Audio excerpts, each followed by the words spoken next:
The billionaire's lips were still warm against hers when Emily realized she'd just made the worst mistake of her life.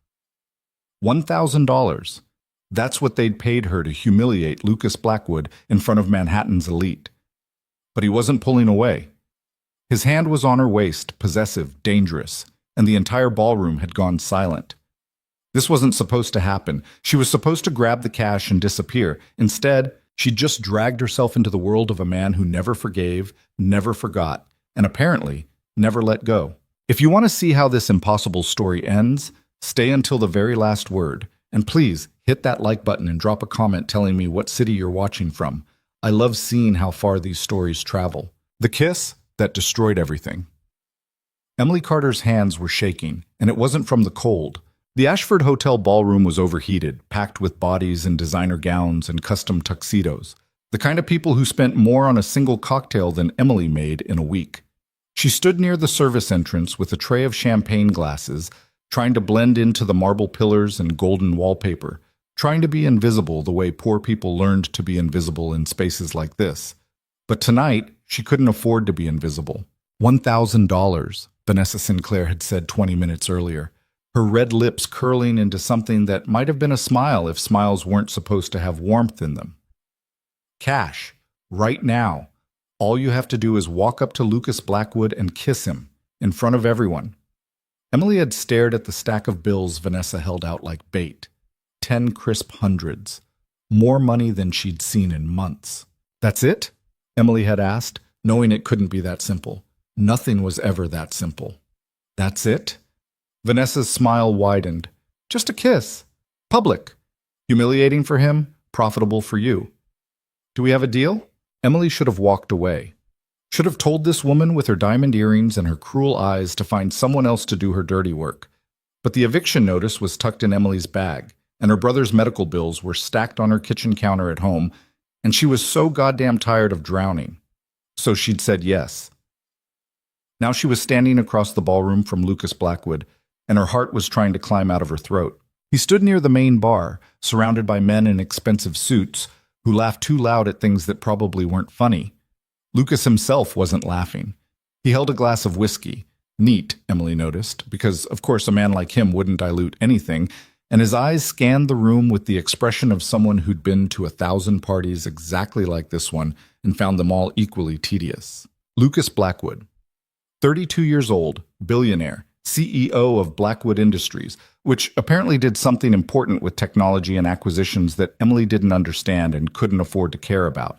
The man was everywhere in New York, on magazine covers, in financial news, on the sides of buildings his company owned, and he was beautiful in that specific way. Powerful men were beautiful. Not pretty. Not soft. His face was all sharp angles and dark eyes, black hair styled just messy enough to look accidental, a jaw that could cut glass. He wore his tuxedo like armor, like he'd been born in it. Emily hated him on principle. She hated all of them. These people who threw parties that cost more than her annual rent, who sipped champagne while people like her worked 3 jobs just to keep the electricity on.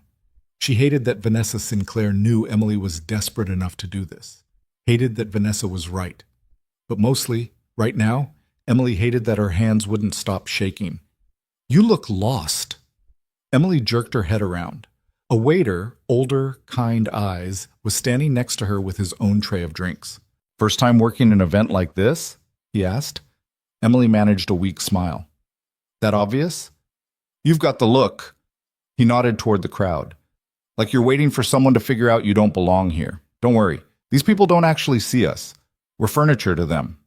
He meant it as comfort. It just made Emily's stomach turn. She watched Lucas Blackwood laugh, actually laugh, at something one of his companions said, and the sound carried across the room.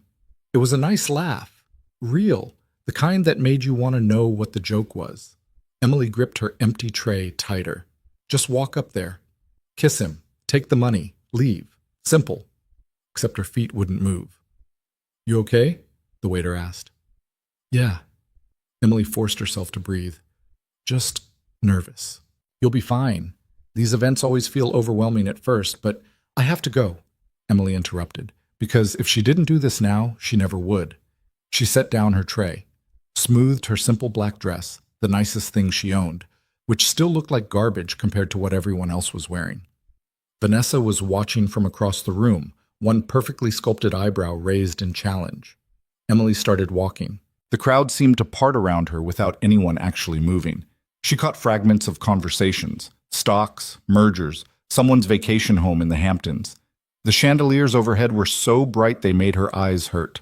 The floor was polished marble, and Emily's worn heels clicked against it with each step, too loud, too obvious. Lucas Blackwood didn't notice her approaching. Why would he? She was nobody. Just another server in a sea of people paid to make his evening comfortable. She was 3 feet away when one of his companions, a silver-haired man with a senator's smile, glanced at her. His expression flickered with confusion. Guests didn't walk up to Lucas Blackwood uninvited. Staff definitely didn't. "Excuse me," the man started, but Emily was already moving. She grabbed Lucas Blackwood's arm. He turned, startled, whiskey glass still raised halfway to his mouth.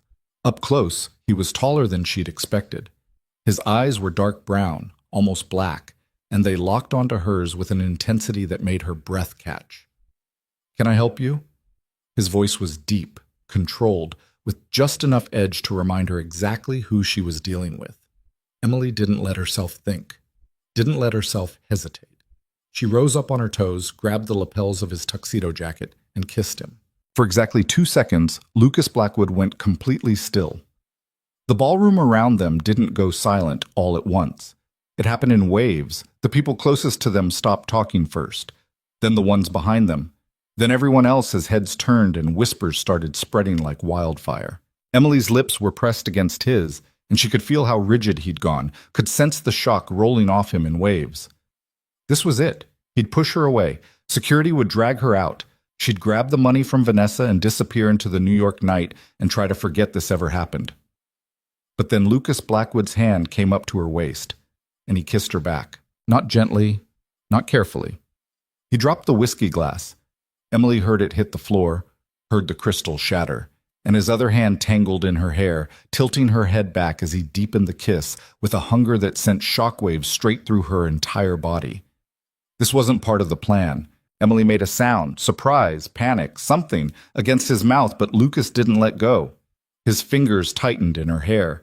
His arm locked around her waist, and he kissed her like he was drowning and she was air, like they weren't standing in a ballroom full of New York's wealthiest elite, like nothing else in the world existed except this. Someone gasped.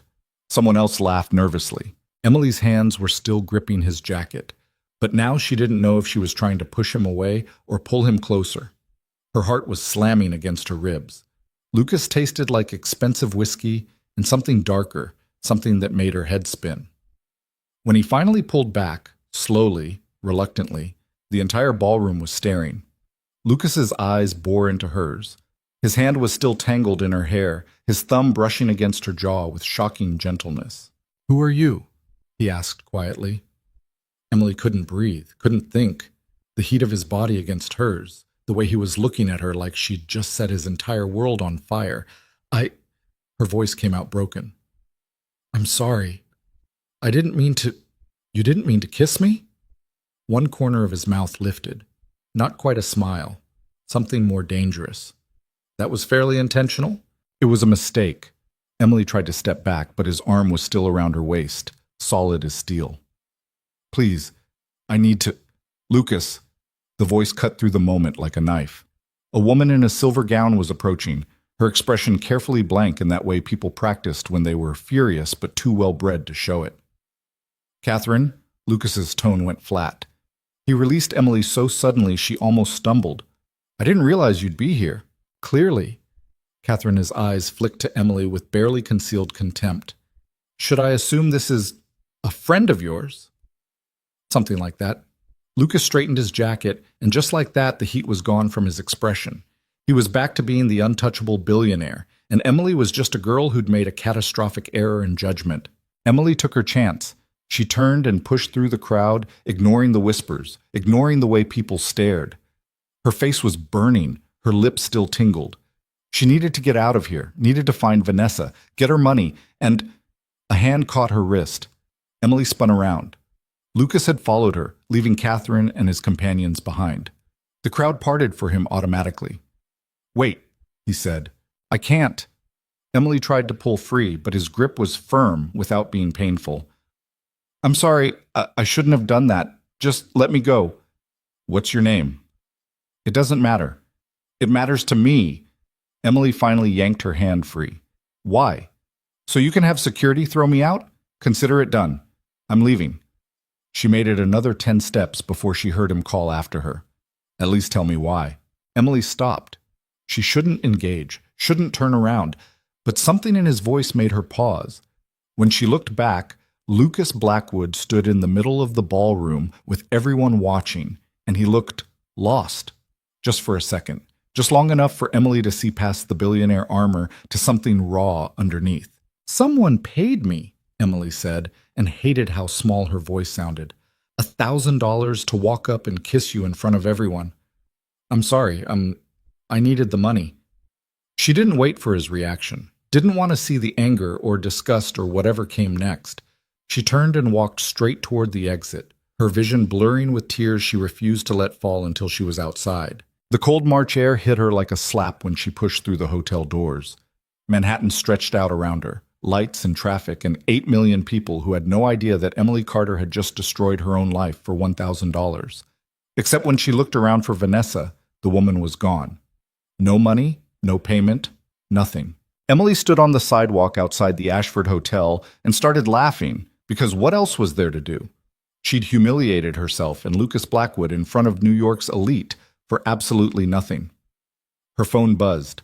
A text from an unknown number. You actually did it. Pathetic. Did you really think I'd pay you?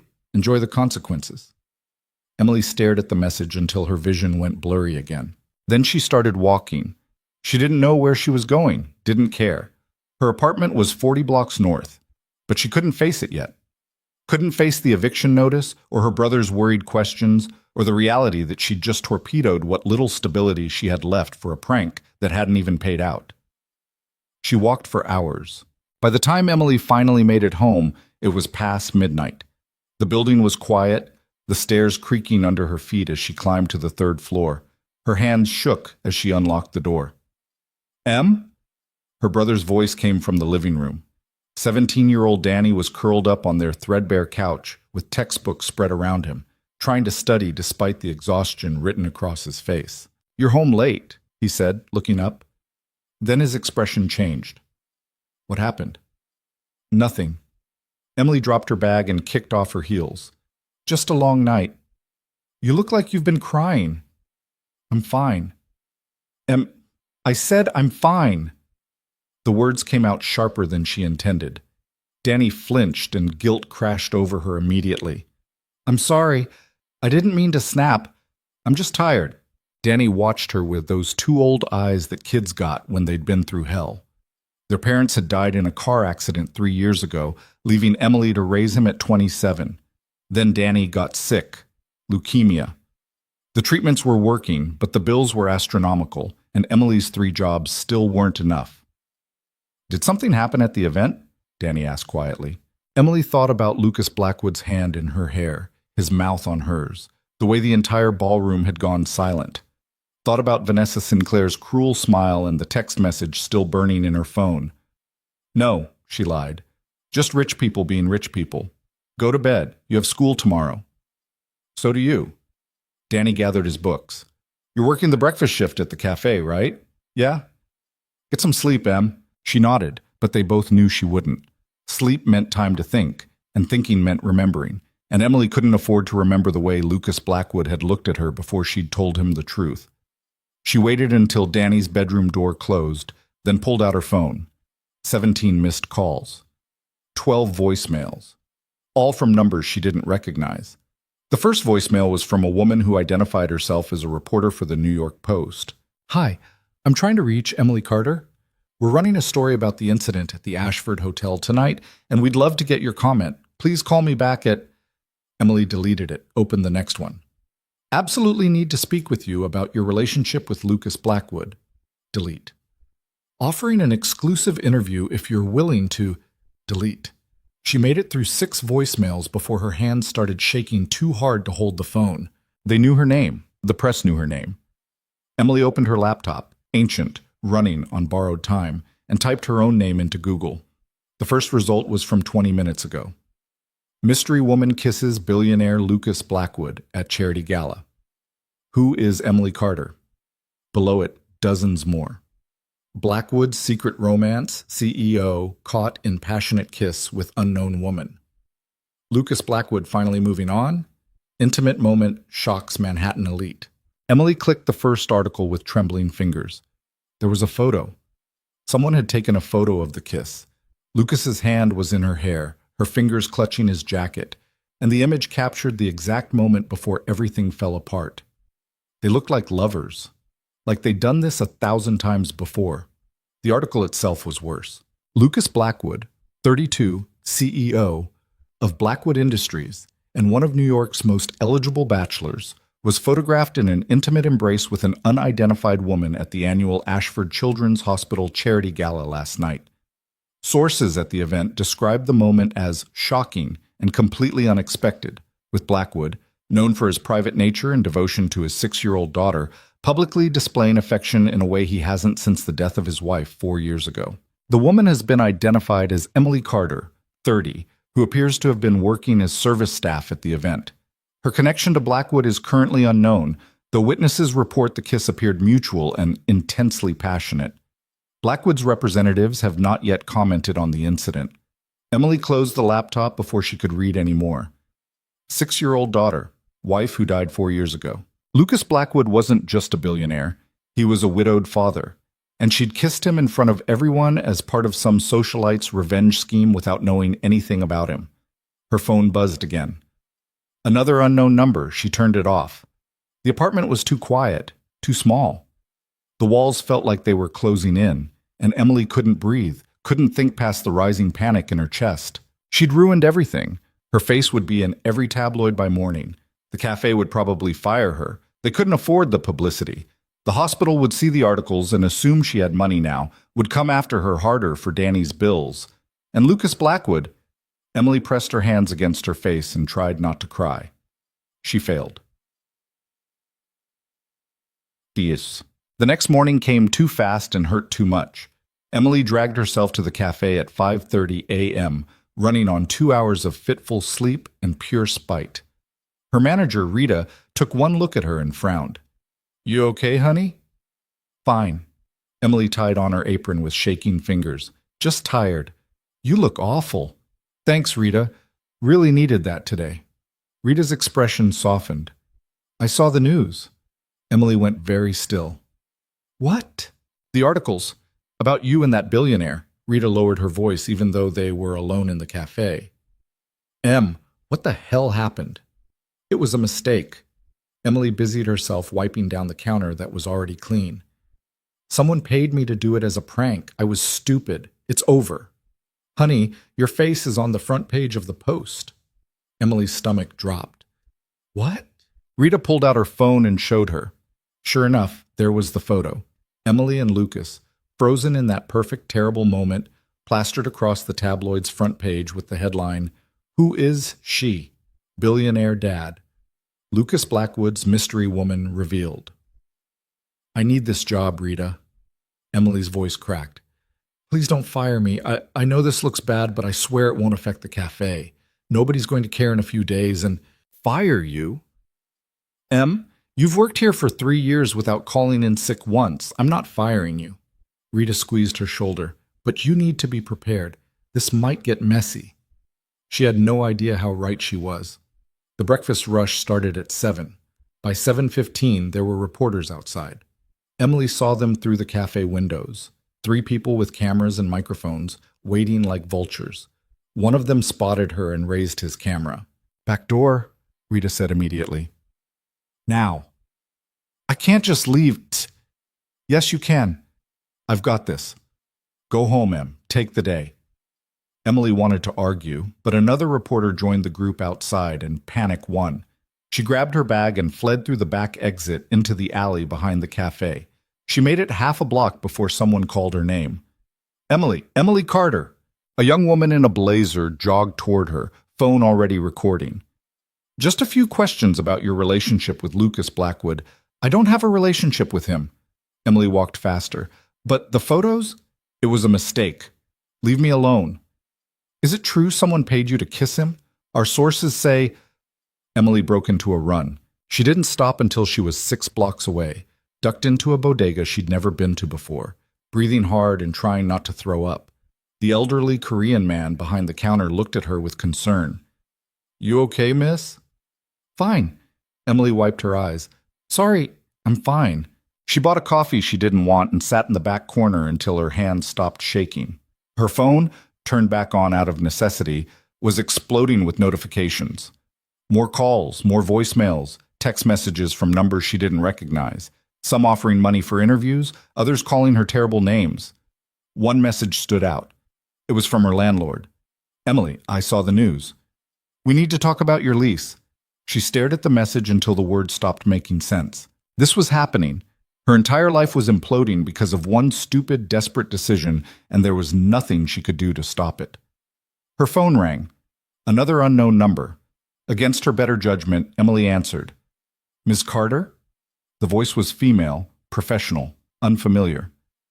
My name is Andrea Chen. I'm calling on behalf of Lucas Blackwood. Emily's heart stopped. What? Mr. Blackwood would like to meet with you. Today, if possible.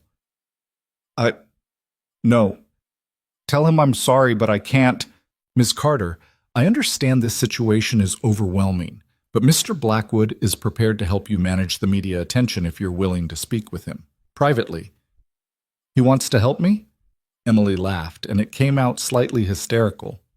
Why would he want to help me? I humiliated him. That's something you'll need to discuss with him directly. Andrea's tone remained perfectly neutral. There's a car outside the bodega where you're currently sitting, black SUV.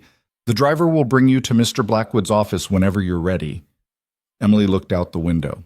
Sure enough, there was a black SUV parked across the street, windows tinted, looking like something out of a spy movie. How did you know where I was? Mr. Blackwood has excellent security, for your protection as much as anything else. That's creepy. That's thorough. Andrea paused. Ms. Carter, the press isn't going to leave you alone. They're going to follow you, harass you, dig into every aspect of your life until they find something interesting or get bored. Mr. Blackwood can make that stop, but only if you agree to meet with him. Emily closed her eyes. She was trapped, completely, utterly trapped, between the media circus outside and the billionaire she'd kissed for money. If I say yes, she said slowly, this doesn't mean I owe him anything. Mr. Blackwood isn't expecting anything except a conversation. Fine. Emily stood up, legs unsteady. I'll meet with him. The driver will be waiting. Andrea hung up. Emily walked outside and crossed the street to the SUV, half expecting this to be some elaborate setup. But the back door opened and a professional-looking driver nodded at her. Miss Carter, please. She got in. The interior was leather and luxury, so far removed from Emily's normal life that it felt like stepping into a different universe. The driver pulled into traffic without a word, and Emily watched Manhattan slide past the tinted windows while her heart tried to beat its way out of her chest. 20 minutes later, they pulled up to a building in Midtown, all glass and steel, with Blackwood Industries etched across the front in letters taller than Emily. The driver opened her door. 40th floor. Ms. Chen will meet you at the elevator. Emily stepped out onto the sidewalk and immediately wanted to run. This was a mistake. All of this was a mistake. She should have stayed home, should have ignored the phone call, should have... Ms. Carter!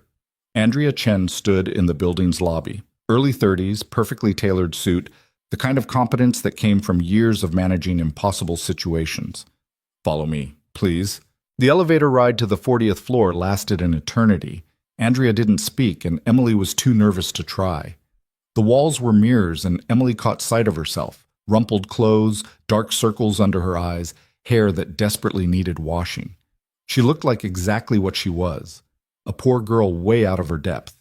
The elevator doors opened directly into a reception area that probably cost more than Emily's entire building.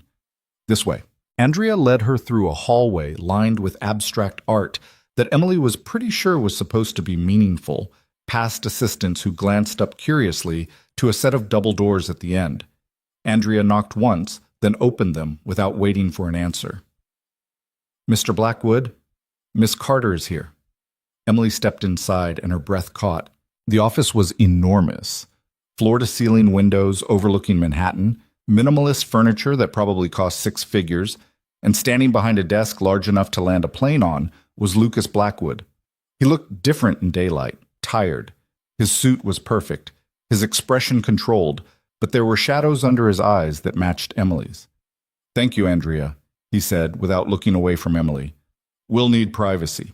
Andrea left, closing the doors behind her with a soft click. For a long moment, neither of them spoke.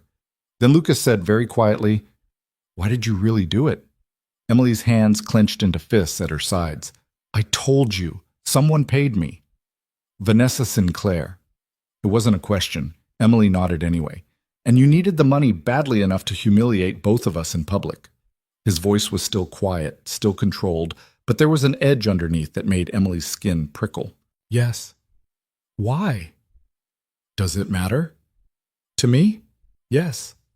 Emily met his eyes, those dark, unreadable eyes that had haunted her dreams, and something in her chest cracked open. "My brother is sick," she heard herself say. "Leukemia. The treatments are working, but the bills are... I'm drowning.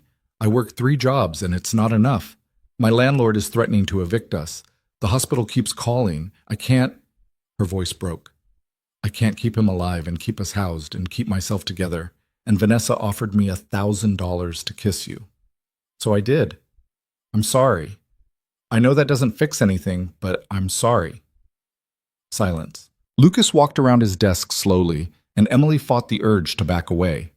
He stopped a few feet from her, close enough that she could smell his cologne, something expensive and cedar dark. "You have nothing to apologize for," he said. Emily blinked. "What?" "Vanessa Sinclair has been trying to destroy me for years. She used you as a weapon because she knew I'd respond exactly the way I did." His jaw tightened. "The person who owes you an apology is me. You didn't do anything wrong. I kissed you back." Lucas's eyes searched hers. "In front of everyone, without thinking about the consequences for you, and now your life is falling apart because of it. That's not your fault, isn't it?"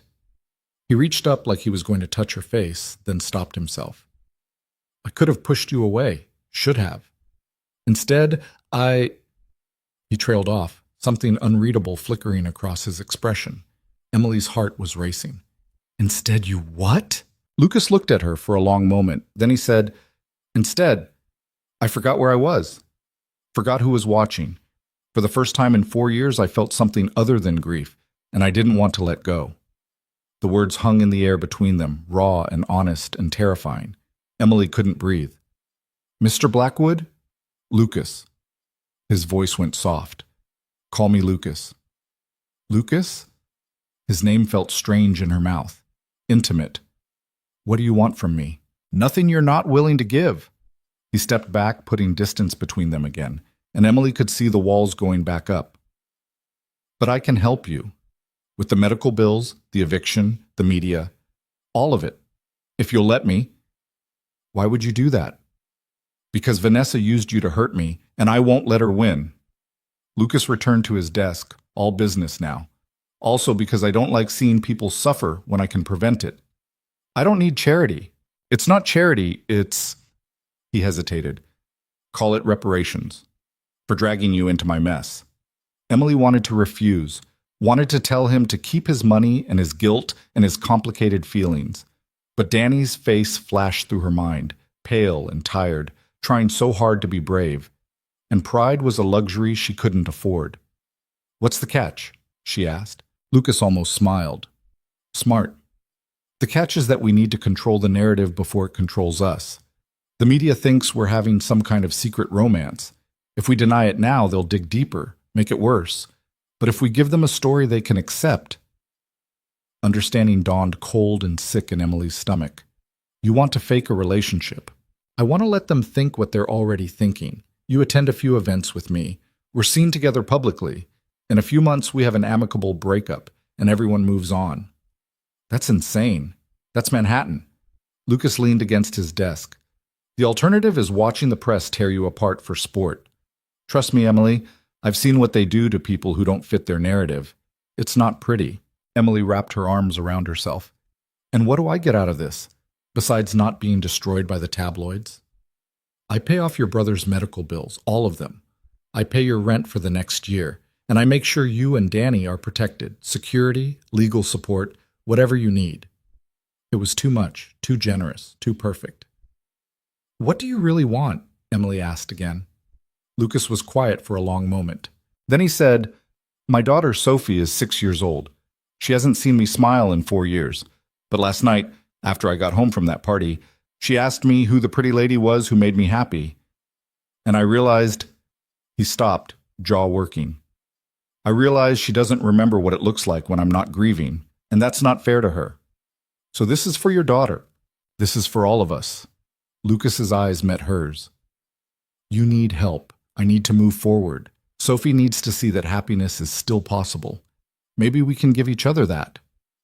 Emily thought about Danny, about the bills, about the eviction notice, thought about reporters camped outside her cafe and her landlord's message and the way her entire life had imploded in less than 24 hours. She thought about Lucas Blackwood's hand in her hair and the way he'd kissed her like she mattered.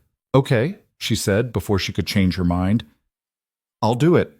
Lucas's shoulders relaxed slightly. Thank you. But I have conditions. Name them. Danny doesn't know the truth. As far as he's concerned, Emily couldn't quite say the word. Together. Actually together.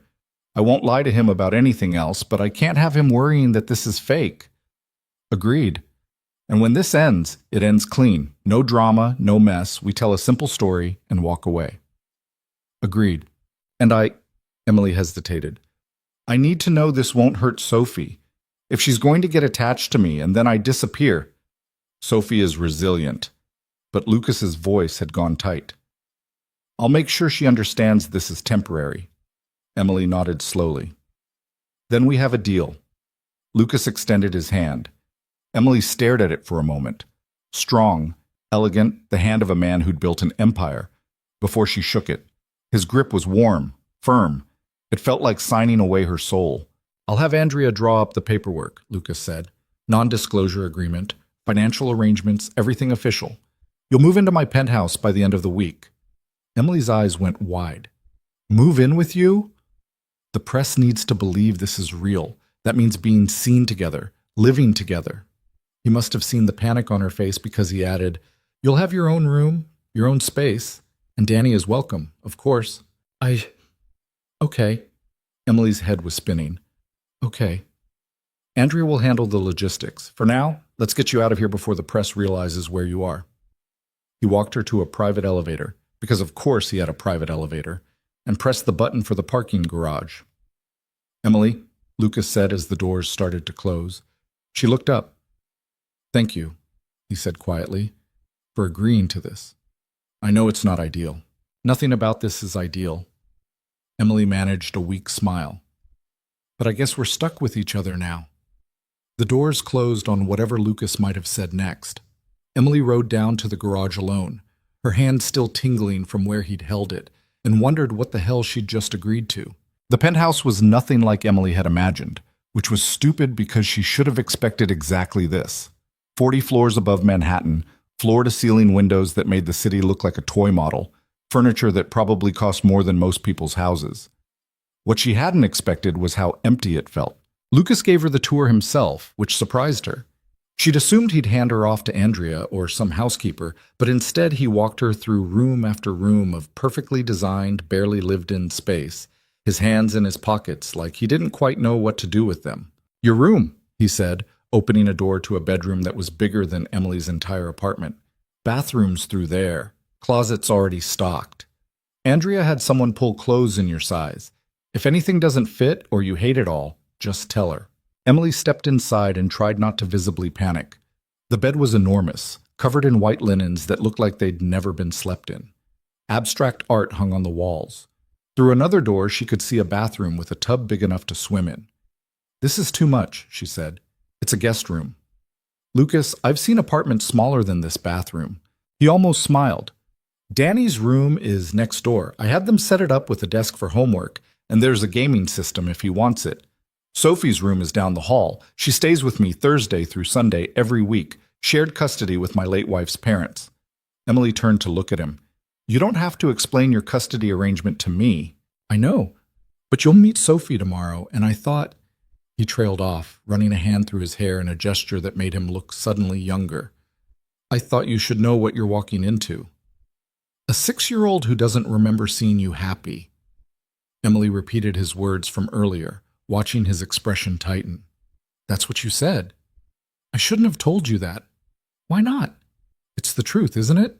Lucas was quiet for a moment. Then he said, Sophie's therapist says she's doing well, adjusting. Kids are resilient. You said that before too, like you're trying to convince yourself. Maybe I am. He met her eyes. Her mother died when she was 2. She doesn't remember Rebecca at all, and sometimes I don't know if that's a blessing or another thing I failed to give her. The raw honesty in his voice made Emily's chest ache. She wanted to say something comforting, something that would ease the pain carved into every line of his face. But what did she know about losing a spouse? About raising a child through grief? I'm sorry, she said quietly. About your wife. Thank you. Lucas stepped back into the hallway. Dinner's at 6:30, casual. Sophie will be here, so... He hesitated. Just be yourself. She's good at spotting fake. Great. No pressure. This time he did smile, just slightly. You kissed me in front of 300 people for money you never got paid. I think you can handle dinner with a first grader. After he left, Emily sat on the edge of the too-big bed and called Danny. Em? Her brother picked up on the first ring. Where are you? Rita said you left work early and you're not answering texts, and I'm fine. I'm sorry. I should have called sooner. Emily took a breath. I'm at Lucas Blackwood's penthouse. Silence. Danny? The billionaire. The one from the photos. Yeah. Em, what the hell is going on? So she told him. Not everything. Not the deal, not the fake relationship, not Vanessa Sinclair's cruel setup. But she told him enough. That she and Lucas had talked. That he wanted to help with the medical bills. That he'd invited her to stay at his place for a while. And yes, it was fast. And yes, it was crazy. But maybe it was also exactly what they needed. Danny listened without interrupting, which meant he was either stunned, speechless, or plotting her murder. So you're dating him, he said finally. Emily's stomach twisted with guilt. It's new. We're figuring it out. He's a billionaire, Em, like actual billionaire, and you're a nobody who works 3 minimum wage jobs? I was going to say you're amazing, and he'd be lucky to have you.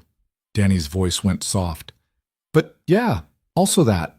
The money thing. It's a lot. I know. And you're sure this is real? He's not just...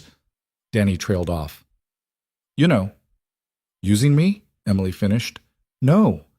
He's not like that. She hoped that was true. Lucas had been nothing but straightforward with her, even when the truth made him vulnerable. But Emily had learned the hard way that rich people played by different rules, and desperation made you believe things you shouldn't. When can I meet him? Danny asked. Tomorrow, if you want. He said you could move in too. Your own room, everything. Move in? We've known this guy for like 2 days. I know how it sounds. It sounds insane. Yeah. Emily laughed, and it came out slightly hysterical.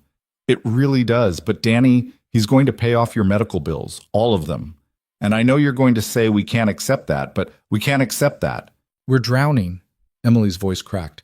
I'm working myself to death, and it's still not enough. The hospital keeps calling. The landlord wants us out. I can't save you and keep us together, and I'm so tired of failing. You're not failing. Danny sounded close to tears himself. Em, you've given up everything for me. Your whole life, you are my life. You're all I have left. And if Lucas Blackwood wants to help, I'm not too proud to say yes. They were both quiet for a long moment. Okay, Danny said finally. If you trust him, I trust you. But I'm bringing my baseball bat when I move in, just in case. Emily smiled through her tears. Deal! Dinner was a disaster, but not the kind Emily expected. She'd dressed carefully. One of the outfits Andrea had stocked in her closet, nothing too fancy but nice enough that she didn't feel like the help. Lucas had changed into jeans and a sweater, which was somehow more intimidating than the suits because it made him look human and touchable and real. Sophie arrived at 6:15 exactly. Emily heard her before she saw her, small feet running through the penthouse, a child's voice calling, "Daddy!" with unself-conscious joy. Then a tiny tornado burst into the dining room, all dark curls and bright eyes, and launched herself at Lucas with enough force to make him stagger. "Hey, little bit!" Lucas caught her easily, lifting her up like she weighed nothing. "Good day?" "Grandma let me have ice cream for lunch." Sophie grinned, clearly pleased with herself. "Don't tell Grandpa. Your secret's safe with me." Lucas set her down, and that's when Sophie noticed Emily. The little girl went very still, her eyes widening. "Sophie," Lucas said gently, "this is Emily. Remember I told you she'd be joining us for dinner?" Sophie nodded slowly, still staring. Emily crouched down to Sophie's eye level, heart pounding. "Hi, Sophie. It's nice to meet you." "You're the pretty lady from Daddy's phone," Sophie said. Lucas coughed. "I showed her the photo from the gala. I thought it would be better if she knew beforehand." "The one where you're kissing?" Sophie tilted her head. "Are you Daddy's girlfriend now?" Emily's mouth went dry. She glanced at Lucas, who looked equally panicked. "We're friends," Emily managed. "Getting to know each other." "But you kissed him." "I did." "So you like him?" "Sophie," Lucas warned gently. "What?" "I'm just asking." Sophie turned her attention back to Emily, studying her with the intense focus only children could manage. "Do you like pizza?" The subject change was so abrupt Emily almost laughed. "Yeah, I like pizza." "Good. Daddy always orders the boring kind with just cheese. We need someone on our side who likes pepperoni." "I like pepperoni." Sophie's face lit up. "See, Daddy? Emily gets it." Lucas shook his head, but he was smiling, actually smiling, warm and real. "I'm outnumbered, fine. Pepperoni it is." Dinner was chaos in the best way. Sophie talked non-stop, jumping from topic to topic with the logic of a 6-year-old who'd discovered an audience. She told Emily about her school, her best friend Maya, the turtle she wanted but Grandma said was too much responsibility, her favorite color, purple, obviously, and approximately 15 other things without pausing for breath. Lucas watched his daughter with something close to wonder, like he was seeing her for the first time in years. "Emily," Sophie said suddenly, pointing her pizza crust at her, "can you do a cartwheel?" Probably not without breaking something." "I can do 3 in a row. Want to see?" "Sophie, not in the house," Lucas said automatically. "But Daddy, outside on the terrace, after dinner, if Emily wants to." Sophie turned pleading eyes on Emily. "Do you want to see?" "Absolutely," Emily said, meaning it. After dinner, Sophie dragged Emily outside to the massive terrace while Lucas cleaned up. The city spread out below them, lights beginning to sparkle as dusk settled over Manhattan. Sophie did exactly 3 cartwheels, slightly wobbly but triumphant. Then she flopped down on one of the outdoor couches and patted the seat next to her. "Daddy seems happy," she said as Emily sat down. "Yeah? He's been sad for a really long time, since before I can remember." Sophie swung her legs, not quite reaching the ground. "Grandma says he loved my mommy so much that when she died, part of him died too." Emily's throat tightened. "That must be hard to understand." "I don't remember her. Mommy, I mean." Sophie looked up at the darkening sky. "Sometimes I feel bad about that. Like I should remember, but I don't." "That's not your fault, Sophie." "I know. My therapist says the same thing." She said it so matter-of-factly, like having a therapist was the most normal thing in the world. "Do you think Daddy likes you?" The question caught Emily off guard. I don't know. Maybe. He does. I can tell." Sophie leaned against Emily's side, warm and trusting. "You make him smile different, not the fake smile he does for Grandma and Grandpa. A real one." Emily didn't know what to say to that. Didn't know how to explain to this sweet, perceptive child that the smiles were part of a performance, that Emily was here because of a deal, that none of this was quite real. So instead she said, "Your dad loves you a lot. You know that, right?" "Duh," Sophie grinned. "He's the best daddy in the whole world, even when he orders boring pizza." Lucas found them like that 20 minutes later, Sophie half asleep against Emily's shoulder, Emily staring out at the city and wondering how everything had gotten so complicated so fast. "Bedtime, little bit," Lucas said softly. Sophie groaned but didn't argue. She gave Emily a sleepy hug before taking her father's hand and shuffling inside. Emily stayed on the terrace, breathing in the cool night air, trying to remember why she'd agreed to this. The money, yes, Danny's medical bills. But sitting here with Sophie's innocent questions still ringing in her ears, Emily realized she'd underestimated how hard it would be to fake feelings when a child's heart was involved. She likes you. Emily turned. Lucas stood in the doorway, hands in his pockets again, watching her with an expression she couldn't read. She's a good kid, Emily said. She is. Lucas stepped onto the terrace. I'm sorry if she asked uncomfortable questions. Sophie's at that age where she doesn't understand filters yet. It's fine. She just wanted to know if you like me. Emily tried to smile. I told her maybe. Maybe, Lucas repeated quietly. He moved to stand beside her at the railing, close enough that Emily could feel the warmth of him in the evening chill. That's diplomatic. What would you have said? He was quiet for a long moment, staring out at the city. I don't know, he admitted finally. A week ago, I would have said I was incapable of liking anyone that way. That part of me died with Rebecca, and I was fine with that. Better to be alone than to risk feeling that kind of loss again. And now? Lucas turned to look at her, and the intensity in his eyes made Emily's breath catch. Now I'm standing here wondering if maybe I was wrong, he said, about being fine with being alone, about being incapable of feeling anything. Lucas, I'm not expecting anything from you. He said it quickly, like he needed to get the words out before he lost his nerve. This arrangement we have, I know what it is. But I need you to understand that when I kissed you at that gala, it wasn't just shock or instinct. For the first time in 4 years, I felt like I could breathe again.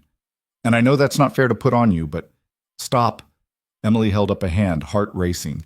You can't say things like that. Why not? Because this isn't real. We have a deal. A business arrangement. And if you start confusing that with actual feelings, someone's going to get hurt. You're right. Lucas stepped back, and Emily hated the loss of his warmth immediately. I'm sorry. That was inappropriate. It's fine. Just let's keep this simple, for Sophie's sake, if nothing else. Simple, Lucas echoed. Right. He went back inside, and Emily stayed on the terrace alone, trying to ignore the fact that her hands were shaking and her heart was doing complicated things it had no business doing for a man she barely knew. The next 2 weeks fell into a rhythm that almost felt normal. Danny moved in, suspicious at first but gradually warming up, when it became clear Lucas wasn't some controlling billionaire stereotype. The penthouse was big enough that they could all have their own space, and Lucas made a point of treating Danny like a person, not a charity case. They talked about basketball, debated movies, and Lucas even helped Danny with calculus homework one evening, which Emily found absurdly attractive and immediately tried not to think about. The media attention intensified rather than faded. Paparazzi followed Emily everywhere, to the cafe, to the grocery store, to Danny's school pickup. Lucas had assigned her a security guard named Marcus, who was built like a tank and had the personality of a teddy bear. He kept the photographers at a reasonable distance, but they were always there, cameras ready, hungry for the next shot. Emily and Lucas played their roles perfectly. Coffee runs where they held hands for the cameras. A lunch date at a trendy bistro where Lucas pulled out her chair and looked at her like she mattered. A charity function where Emily wore a dress that cost more than her old monthly rent, and Lucas kept his hand on the small of her back all evening, solid and steady. It should have felt fake. Should have felt like acting. But sometimes, when Lucas laughed at something she said, or when his fingers intertwined with hers felt less like performance and more like comfort, Emily forgot they were pretending. That was dangerous. You're getting too close, Rita warned one afternoon at the cafe. Emily had gone back to work despite Lucas's offer to support her financially. She needed something that felt real, something that was hers. I see the way you look at him. I don't look at him anyway. Honey, I've known you for 3 years. You look at that man like he hung the moon. That's just for the cameras. Rita raised an eyebrow. There are no cameras in here. Emily focused on wiping down the espresso machine. It's complicated. Rich men always are. Rita's voice went gentle. Just be careful, Em. People like him, they live in a different world. And when this ends, I know, Emily interrupted. Trust me, I know. But did she? Because every day it got harder to remember that this had an expiration date. that Lucas's kindness was part of their agreement, not actual affection, that Sophie's hugs and Danny's laughter and the way Lucas said her name like it meant something were all temporary. The first crack appeared on a Thursday evening. Sophie was at the penthouse, curled up between Emily and Lucas on the couch, watching some animated movie about talking animals.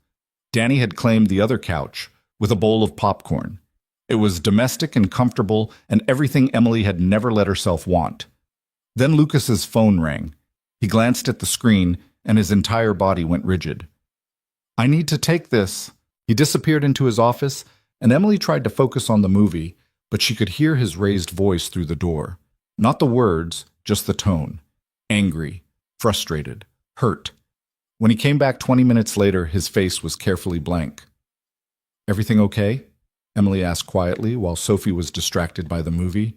"Fine, just business." "Lucas, I said it's fine." His tone was sharp enough to cut, and Emily flinched. Sophie noticed. She looked between them, worry creasing her small face. "Daddy?" Lucas's expression immediately softened. "Sorry, little bit. Just a stressful call. Nothing for you to worry about." But Sophie was worrying. Emily could see it in the way she curled tighter into herself, in the tension in her small shoulders. This was what happened when Lucas shut down. His daughter absorbed his pain like a sponge. After the movie ended and Sophie went to bed, Emily found Lucas on the terrace. He was standing at the railing, shoulders tight, staring at nothing. "Want to talk about it?" she asked. "No." "Lucas, Rebecca's parents." He said it flatly, still not looking at her. "They think I'm moving on too fast. That bringing you into Sophie's life is reckless. That I'm dishonoring Rebecca's memory." Emily's stomach sank. "What did you tell them?" "That my personal life is none of their business. That they have Sophie 4 days a week, and they don't get to dictate what happens during my time." Lucas finally turned, and the pain in his eyes was devastating. "They threatened to petition for full custody." "They can't do that." "They can try. Rebecca's father is a lawyer, a good one. And I'm the emotionally damaged widower who's apparently replacing his daughter's mother with some woman he met 2 weeks ago." The words hit like a slap. "Is that how you see me? Some woman?" "No, that's how they see you."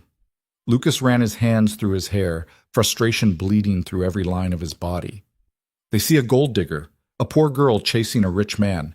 They don't know about our arrangement, and I can't tell them, because that would make everything worse. So what do? We prove them wrong." Lucas's jaw tightened. "We show everyone, the grandparents, the media, the entire city, that this is real, that you're not some temporary distraction, that Sophie is happy and safe and exactly where she should be." By lying more convincingly? By making them believe it. Emily wrapped her arms around herself. "And how do we do that?" Lucas looked at her for a long moment, something complicated moving through his expression. "By stopping halfway," he said quietly. "By actually trying. By letting this be something more than just a transaction."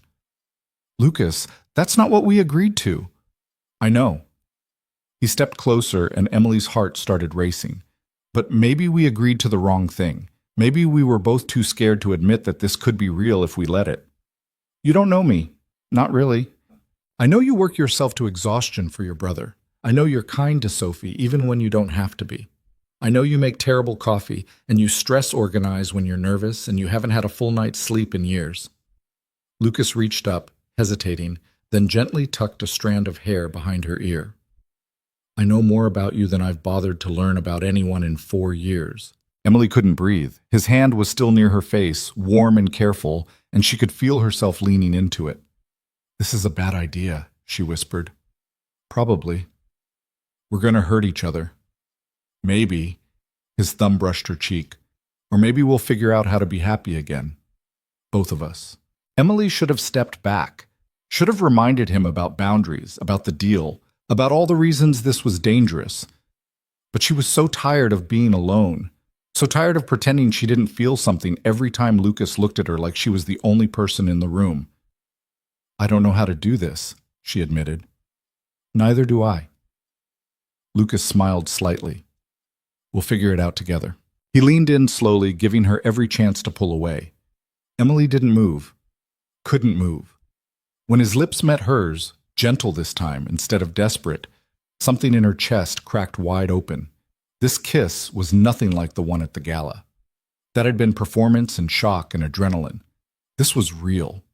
Soft and searching, like Lucas was asking a question he didn't know how to voice. Emily answered by wrapping her arms around his neck and kissing him back. They broke apart slowly, foreheads resting together, both breathing hard. "We're idiots," Emily said. "Complete idiots," Lucas agreed. "This is going to get so messy." "Absolutely." He kissed her again, quick and sweet. Worth it, though. Emily wanted to believe him, wanted to believe they could make this work, that she wasn't just another chapter in his grief, that he wasn't just a fantasy she'd confused with real life. But when she pulled back and saw the hope in his eyes, real hope, fragile and terrifying, she realized she was already in too deep to walk away. The next morning, Emily woke up to her phone exploding. 53 missed calls, 112 text messages, emails from reporters, from old acquaintances she hadn't spoken to in years, from random people who'd found her contact information somehow. She opened the first news notification with trembling hands. Gold digger exposed. Emily Carter's criminal past revealed. The article was brutal. Someone had dug up everything. The time she'd been arrested for shoplifting at 19, charges dropped. She'd been desperate and stupid. An old eviction notice, her brother's medical records, which should have been private. How the hell did they get those? Interviews with her former landlord calling her difficult and always behind on rent. They'd made her sound like a con artist, a manipulative woman preying on a grieving widower for his money. Emily read the entire thing with numb horror, then clicked on the next article. And the next. They all said the same thing in slightly different words. She was using Lucas, corrupting Sophie, dishonoring Rebecca's memory. The comment section was worse. "She's trash. Blackwood can do so much better." Poor Sophie. Imagine having this woman as a mother figure. "How much do you want to bet she'll be pregnant within 6 months? Classic gold digger move." Emily barely made it to the bathroom before she threw up. Lucas found her 20 minutes later, still sitting on the bathroom floor, phone clutched in her shaking hands. "Emily." He crouched beside her, his voice sharp with concern. "What happened?" She handed him her phone wordlessly. She watched his expression go from confused to furious as he read, his jaw tightening with each paragraph. "This is Vanessa," he said finally. "She's the only one who would have access to some of this information. She must have been digging into your background since the gala. They know about my arrest, about Danny's medical records." Emily's voice came out broken. "They're making me sound like a criminal. You were 19 and desperate. That's not who you are. It doesn't matter what's true. It matters what they believe." She pulled her knees to her chest. "Rebecca's parents are going to use this, aren't they, in the custody case?" Lucas went very still. "Probably." "Then we're done. This arrangement, this whole thing, it's over. I can't be the reason you lose your daughter." "You're not. Lucas, read the articles. I'm exactly the reason. They're calling me a criminal, a gold digger, a bad influence on Sophie." Tears were streaming down her face now, and she didn't have the energy to stop them. "I should never have agreed to this. I should have just stayed in my lane." "Don't." Lucas reached for her hands, gripping them tightly. "Don't you dare blame yourself for Vanessa's cruelty, for the media's lies. But they're not all lies, are they? I was arrested. I am poor. I do need your money." Emily laughed bitterly. "Maybe I am exactly what they're saying. You're a woman who's been fighting impossible odds your entire adult life and somehow still manages to be kind. That's what you are." Lucas pulled her closer, and Emily didn't have the strength to resist. "And I'm not letting Vanessa destroy that. Not letting her destroy us." "There is no us. Not really. Isn't there?" Lucas tilted her chin up, forcing her to meet his eyes. "Because last night felt pretty real to me. Last night was a mistake." "Was it?" His voice went soft. "Because I haven't stopped thinking about it, about you, about what it would mean to actually try this for real." Emily wanted to believe him, wanted to lean into the warmth of his arms and pretend the world outside didn't exist. But Sophie's face flashed through her mind, sweet, trusting Sophie who deserved better than a stand-in mother with a criminal record and a trail of media destruction. "I need to leave," Emily whispered. "No." "Lucas?" "No." He said it firmly, no room for argument. You're not running away because some vindictive woman planted lies in the press. We fight back. How? By telling the truth. Lucas stood, pulling Emily up with him. By showing everyone exactly who you are. Not the narrative Vanessa's selling, the real you. And who is that? A woman who sacrificed everything for her brother, who treats my daughter with genuine kindness, who makes me want to be better than the broken man I've been for 4 years. Lucas cupped her face in his hands. That's who I see. And that's who everyone else is going to see, too. Emily closed her eyes, letting herself have this moment, letting herself believe, just for a second, that love and truth could win against money and power and carefully constructed lies. Okay, she said finally. Okay, tell me what to do. Lucas smiled, fierce and determined. We start by releasing a statement, then we go on the offensive, and we show Vanessa Sinclair exactly what happens when she messes with my family. The word hung in the air between them, family. Emily's heart did something painful and hopeful at the same time, and she realized with terrifying clarity that she'd fallen for Lucas Blackwood somewhere between the fake smiles and the real kisses, between protecting her heart and losing it completely. This was going to end badly, but maybe, just maybe, it would be worth it. The press conference was Lucas's idea, and Emily hated every second of it. She sat beside him at a table in the Blackwood Industries conference room, facing a wall of cameras and reporters who looked at her like she was something they'd scraped off their shoes. Andrea had coached her for 2 hours that morning on what to say, how to sit, where to look. Don't fidget, don't cry, don't show weakness. Emily felt like she was drowning in front of an audience. Lucas's hand found hers under the table, warm and steady. He didn't look at her, but his fingers tightened around hers in a silent message. I'm here. You're not alone. Thank you all for coming, Lucas began, his voice carrying the same controlled authority he used in boardrooms. I'm aware of the recent articles concerning Emily Carter and her relationship with my family. I'm here today to address those allegations directly. A reporter in the front row raised her hand immediately. Mr. Blackwood, are you denying that Miss Carter has a criminal record? I'm denying that a single shoplifting charge from over a decade ago, charges that were dropped, I might add, defines who Emily is as a person. Lucas's tone could have cut glass. What defines her is that she's been supporting her younger brother through a serious illness while working multiple jobs. That she's shown my daughter more genuine kindness in 3 weeks than most people show in a lifetime. That she's exactly the kind of person I want in my life and in Sophie's life. Another reporter jumped in. But sir, critics are saying this relationship is moving too fast, that you're dishonoring your late wife's memory. My late wife would want me to be happy. Lucas's voice went tight. Rebecca spent her final days making me promise not to shut myself off from the world, to live, to be a good father to Sophie. And for 4 years, I failed at that promise, until I met Emily. Emily's throat closed up. This was the first time she'd heard him talk about Rebecca publicly, and the raw honesty in his voice was almost unbearable. Miss Carter, a different reporter focused on Emily now. You were working as service staff at the gala where you met Mr. Blackwood. Some are questioning your motives for pursuing this relationship. What do you say to those accusations? Emily's prepared speech evaporated from her mind. Andrea's coaching disappeared. She looked at the sea of skeptical faces and realized that nothing she said would matter. They'd already decided who she was. But Lucas was watching her now, his dark eyes steady and sure, and Emily remembered what he'd said. Show them who you really are. I say they're probably right to question it, Emily said, and felt Andrea stiffen beside her. If I were watching this from the outside, I'd think the same thing. Poor girl meets rich guy. Suddenly she's living in a penthouse. It looks bad. I get it. The reporters leaned forward, smelling blood. But here's what you don't see in those articles, Emily continued. You don't see that I fought Lucas on every bit of help he offered, that I went back to work even though I didn't have to, that I'm terrified every single day that I'm going to mess this up and hurt the people I care about. Her voice cracked.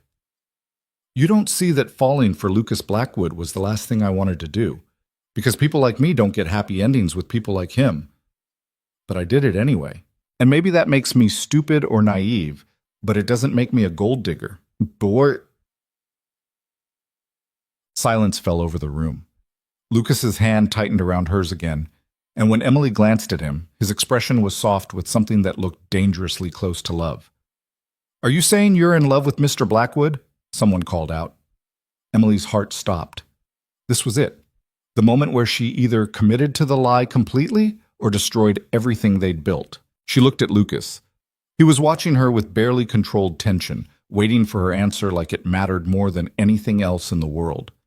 "Yes," Emily said quietly. "I'm in love with him." The room erupted. Reporters shouted questions over each other, cameras flashed, and Andrea started calling for order. But Emily couldn't hear any of it over the roaring in her ears, because she'd just told the truth. Somewhere between the fake dates and the real kisses, between Sophie's hugs and Lucas's quiet confessions on the terrace, Emily had fallen completely, irrevocably in love with a man who was supposed to be temporary. Lucas stood abruptly. "That's all the time we have. Thank you." He pulled Emily up and out of the conference room, Andrea running interference behind them. They made it to Lucas's private office before Emily's legs gave out. "Did I just ruin everything?" she asked, leaning against his desk. "No." Lucas closed the door, shutting out the chaos. "You just saved it. By telling them I'm in love with you? Lucas, that's true?" He stepped closer, and Emily's breath caught. "Because it sounded pretty damn true to me. It wasn't supposed to happen. I know. This was supposed to be fake, a deal, business." "I know," Lucas said again, softer this time. He reached up to cup her face, thumb brushing away a tear Emily hadn't realized she'd shed. "But somewhere along the way, it stopped being fake for me too." Emily closed her eyes. "This is such a bad idea. The worst." He kissed her forehead, gentle and devastating. "But I don't care anymore. I'm tired of pretending, tired of holding back. I want this to be real, Emily, all of it.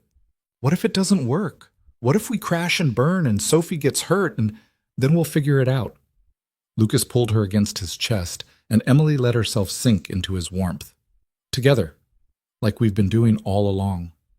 Emily wanted to believe him, wanted to trust that love could be enough against all the obstacles stacked against them. But the weight of the world outside this office, the press, the grandparents, Vanessa's vindictive games, felt crushing. "They're still going to come after us," she whispered against his shirt. "Let them try." That night, Emily couldn't sleep. She lay in her too-big bed staring at the ceiling, replaying the press conference in her mind. The confession, Lucas's reaction, the reporter's frenzied questions. Her phone buzzed on the nightstand. A text from an unknown number. "Touching performance today. Almost believed it myself. But we both know how this ends. You'll destroy him just like you destroy everything else." Emily stared at the message, ice spreading through her veins. Another text came through immediately. "How's your brother doing, by the way? Would be a shame if something happened to interrupt his treatments." Her hands started shaking. This wasn't just media games anymore. This was a direct threat. Emily was out of bed and halfway down the hall before she consciously decided to move. She knocked on Lucas's bedroom door, heart hammering. "Come in."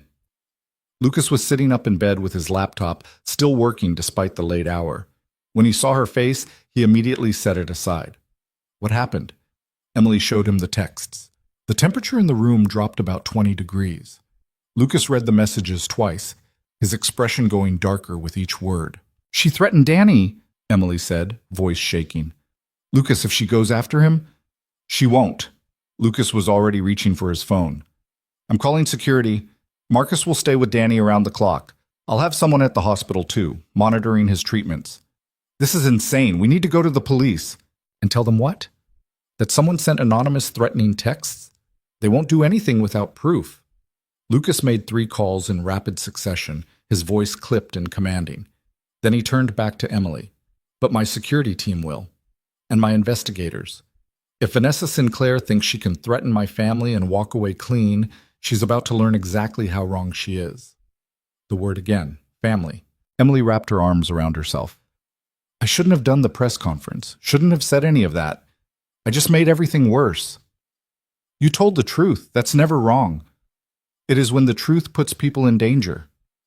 Tears were threatening again, and Emily was so tired of crying. "Maybe I should just leave. Go back to my old apartment, stay away from you and Sophie, let this all blow over?" "No." Lucas stood, closing the distance between them in 2 strides. Running away doesn't make you safe, it just makes you alone, and I'm not letting you face this alone. Why not? It would be easier for you, for Sophie.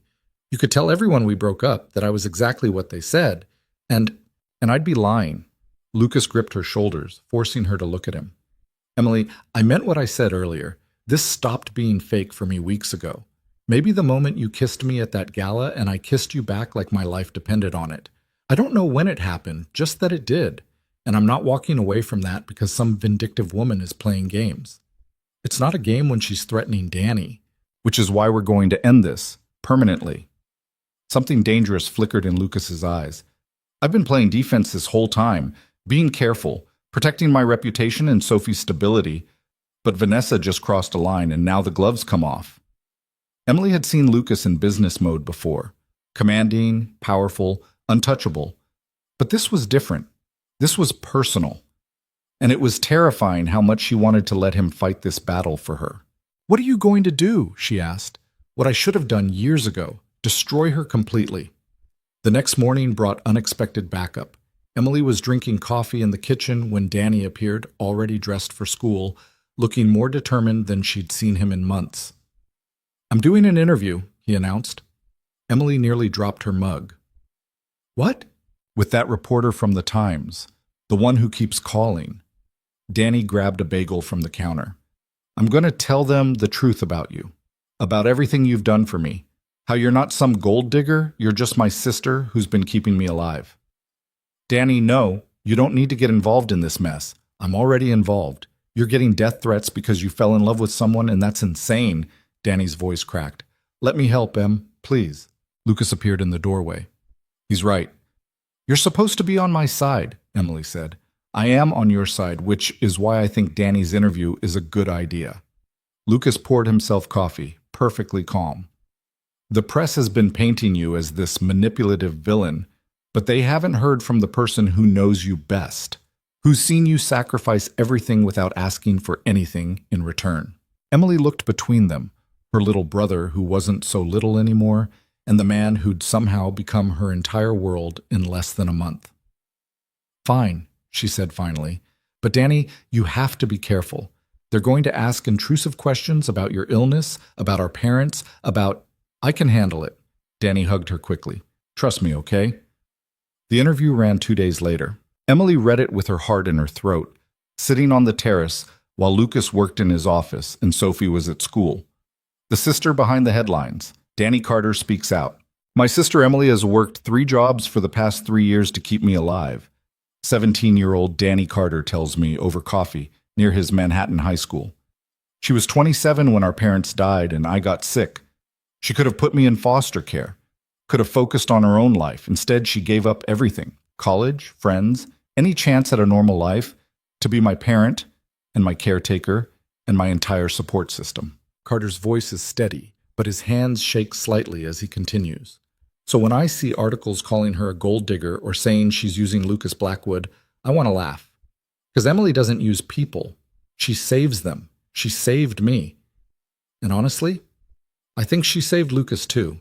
I've seen them together. That's not fake. That's just 2 people who needed each other and were brave enough to admit it. The article continued with details about Emily's jobs, the mounting medical bills, the eviction notices. Danny had laid their entire life bare with brutal honesty, and by the end, Emily was crying too hard to read the last paragraph. Her phone rang. Lucas. Did you see it? He asked. Yeah. Emily, you raised an incredible kid. He raised himself. I just kept him fed. Emily wiped her eyes. Is this going to help? It already is. The response has been overwhelmingly positive. People are calling out the original articles, demanding apologies. Vanessa's narrative is falling apart. Good. Emily took a shaky breath. That's good. There's something else. Lucas's tone shifted. My investigators found something. Can you come to my office? 20 minutes later, Emily sat across from Lucas's desk while he slid a folder toward her. Vanessa Sinclair's company has been under investigation by the SEC for 6 months, Lucas said. Fraud, embezzlement, insider trading. She's been using shell corporations to hide assets and manipulate stock prices. Emily opened the folder, scanning documents she barely understood. How does this help us? Because her vendetta against me isn't just personal spite. It's strategic. Lucas pulled out another document. Vanessa's been shorting Blackwood Industries stock. Every scandal involving me drives my company's value down, which makes her money. She wasn't trying to hurt me for revenge. She was trying to profit from it. That's illegal. Extremely. And now the SEC knows about it. Lucas leaned back in his chair, satisfaction crossing his face. By Monday, Vanessa Sinclair will be facing federal charges. Her company will collapse, and her ability to hurt anyone, especially you and Danny, ends permanently. Emily should have felt relieved, vindicated, but all she felt was tired. She's still going to fight, Emily said quietly. People like her always do. They don't just give up because they got caught. Let her fight. She's already lost. But Lucas was wrong. Vanessa Sinclair didn't go quietly. The news of her impending indictment broke on Sunday evening. By Monday morning, she'd released a statement claiming Lucas had fabricated the evidence against her, that he was using his wealth and power to silence a woman who dared to expose his relationship with a con artist. The media ate it up. Suddenly, the narrative wasn't vindictive socialite gets what she deserves. It was powerful billionaire crushes female business owner who threatened his image. Emily watched it unfold on the news with growing horror. She's spinning this, she said, making herself the victim. Lucas stood beside her, jaw tight, as he watched Vanessa's lawyer give an impassioned interview about corporate bullying and gendered double standards. It won't work, he said, but he sounded less certain than before. It got worse. That afternoon, Rebecca's parents filed for emergency custody of Sophie, citing the toxic environment Lucas had created by bringing Emily into their granddaughter's life. The court documents were brutal, painting Lucas as an unstable widower manipulated by a younger woman with questionable morals, claiming Sophie had become withdrawn and anxious since Emily moved in. Lucas read the filing in silence, his face going completely blank. Emily recognized that look by now. It was the one he wore when he was one bad moment away from breaking. "They're using my dead wife against me," he said quietly, "using her memory to take my daughter. Lucas, they're claiming Rebecca would be ashamed of me, that I've dishonored everything she stood for." His hands were shaking. Maybe they're right. "Don't." Emily grabbed his hand, stopping their trembling. "Don't let them do this to you. Rebecca made you promise to live, to be happy. You told me that yourself. And look what that promise has cost." Lucas pulled away, pacing to the window. "Sophie's caught in a custody battle. You're getting death threats. My company's stock is tanking. Maybe loving me is just destructive." Emily's heart cracked. "You don't mean that." "Don't I?" He turned to face her, and the pain in his eyes was devastating. "Everyone I love ends up hurt. Rebecca died. Sophie grew up without a mother, and now you—" His voice broke. "You're being torn apart because I was selfish enough to want you in my life. I chose this. I chose you. You chose survival, a deal, not this nightmare. You're wrong." Emily crossed the room until she was standing right in front of him. "I chose you at that press conference when I told the world I loved you. I chose you every morning I woke up in this penthouse and decided to stay. I'm choosing you right now, even when you're trying to push me away because you think it'll keep me safe." Lucas looked at her like she was breaking his heart and healing it at the same time. "I can't lose Sophie," he whispered. "She's all I have left of Rebecca. If they take her—" "They won't." Emily took his face in her hands. "We won't let them. But you can't fall apart now, Lucas. Sophie needs you strong. She needs you fighting." "I don't know if I can do this." "Yes, you do. You've been fighting for 4 years. You can fight a little longer." He kissed her then, desperate and clinging, like she was the only thing keeping him standing. Emily kissed him back with everything she had, pouring 4 years of his grief and her exhaustion and their impossible hope into the space between them. When they broke apart, Lucas rested his forehead against hers. "Thank you," he breathed, "for not giving up on me." Never. The custody hearing was scheduled for Friday. Emily spent the week preparing with Lucas's lawyers, answering questions about her background, her relationship with Sophie, her intentions with Lucas. They were professional and kind, but Emily could see the worry in their eyes. Rebecca's parents had money and connections and a sympathetic narrative. Lucas had scandal and bad press, and a girlfriend the world thought was a gold digger. The odds weren't good. Sophie came home on Thursday evening for what might be her last visit before the hearing. She ran to Lucas like always, but Emily noticed the shadows under her eyes, the way she clung a little tighter. "Grandma and Grandpa say I might be staying with them all the time now," Sophie said at dinner, pushing pasta around her plate. "They say it's because you're too busy with work and Emily to take care of me properly." Lucas's fork clattered against his plate. "Sophie, that's not true. You're the most important thing in my life. Always." "Then why are they saying it?" "Because—" Lucas looked helplessly at Emily. "How did you explain vindictive grandparents to a 6-year-old?" "Because adults are complicated and stupid sometimes," Emily said gently. "Your grandparents love you very much. So does your dad. They're just disagreeing about what's best for you." "What do you think is best for me?" Sophie asked. Emily's throat tightened. "I think you should be wherever you're happiest, wherever you feel safe and loved." "I'm happy here." Sophie's voice went small. "With you and Daddy and Danny, I don't want to leave." Lucas stood abruptly and left the room. Emily heard his office door close with controlled precision. "Is Daddy mad at me?" Sophie whispered. "No, baby. He's just scared. We all are." "Of what?" "Of losing you. Of losing everything that makes this feel like home. Of things changing," Emily said instead. "But whatever happens, your dad loves you so much. Remember that, okay?" Sophie nodded, but tears were sliding down her cheeks. Emily pulled her into a hug and held on tight, wishing she could promise this little girl that everything would be okay. But she'd learned the hard way that some promises were impossible to keep. That night, Emily found Lucas on the terrace again. He was drinking scotch straight from the bottle, staring at the city like it held answers it would never give up. "You're supposed to be the responsible one," Emily said softly. "Responsible went out the window about 3 weeks ago." Lucas took another drink. "The moment I kissed you back at that gala, I stopped being responsible. Falling in love isn't irresponsible. It is when you have a daughter to protect." He finally looked at her. "Sophie told me earlier that if the judge asks her where she wants to live, she's going to say here, with me, with you." Emily's heart clenched. "That's good, isn't it?" "It's terrifying, because what if it's not enough? What if the judge decides Sophie's word doesn't matter compared to her grandparents' wealth and stability?" Lucas's voice cracked. "What if I lose her because I was selfish enough to want you? Then we fight harder. We show that judge exactly how loved Sophie is here. How happy. With you?" Lucas set down the bottle. "Emily, if you testify tomorrow, they're going to eviscerate you on the stand. Vanessa's lawyers have probably fed Rebecca's attorneys everything they've got. Your arrest record, your financial situation, every mistake you've ever made. They'll make you look unfit to be around a child. I know. You could walk away, right now. Tell the court we broke up, that it was just a fling.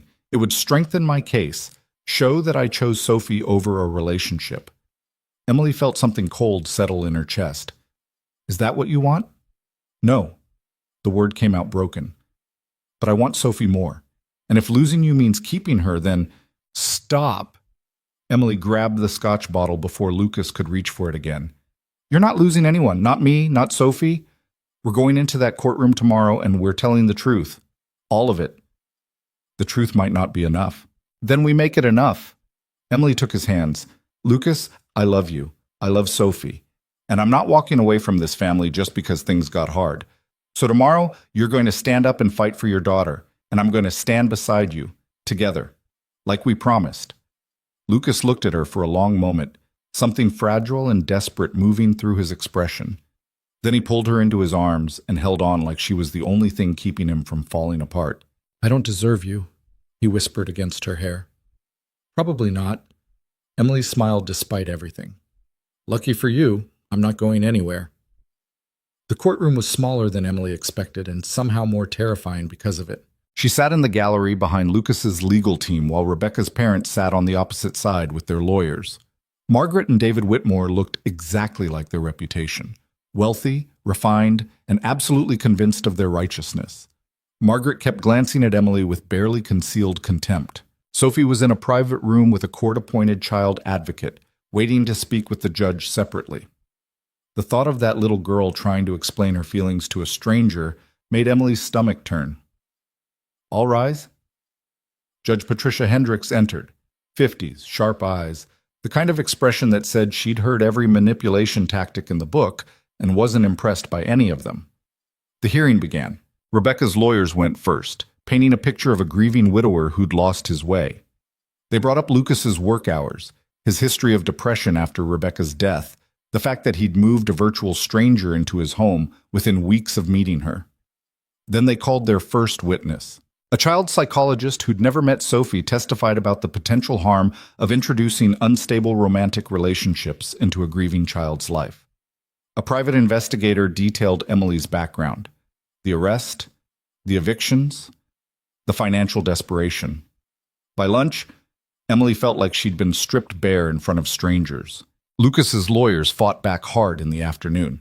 They called Sophie's actual therapist, who testified that Sophie had shown marked improvement in the past month, more engaged, happier, opening up about her feelings in ways she hadn't before.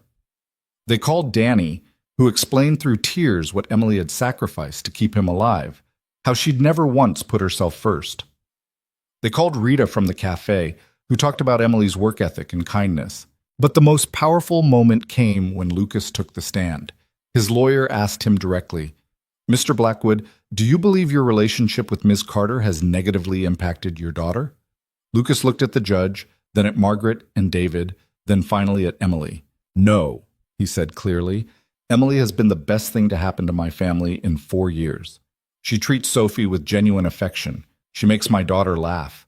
She reminds both of us that it's possible to be happy again after loss. And if loving her makes me a bad father in your eyes, then I don't want to be the kind of father you approve of." Margaret stood up despite her lawyer's restraining hand.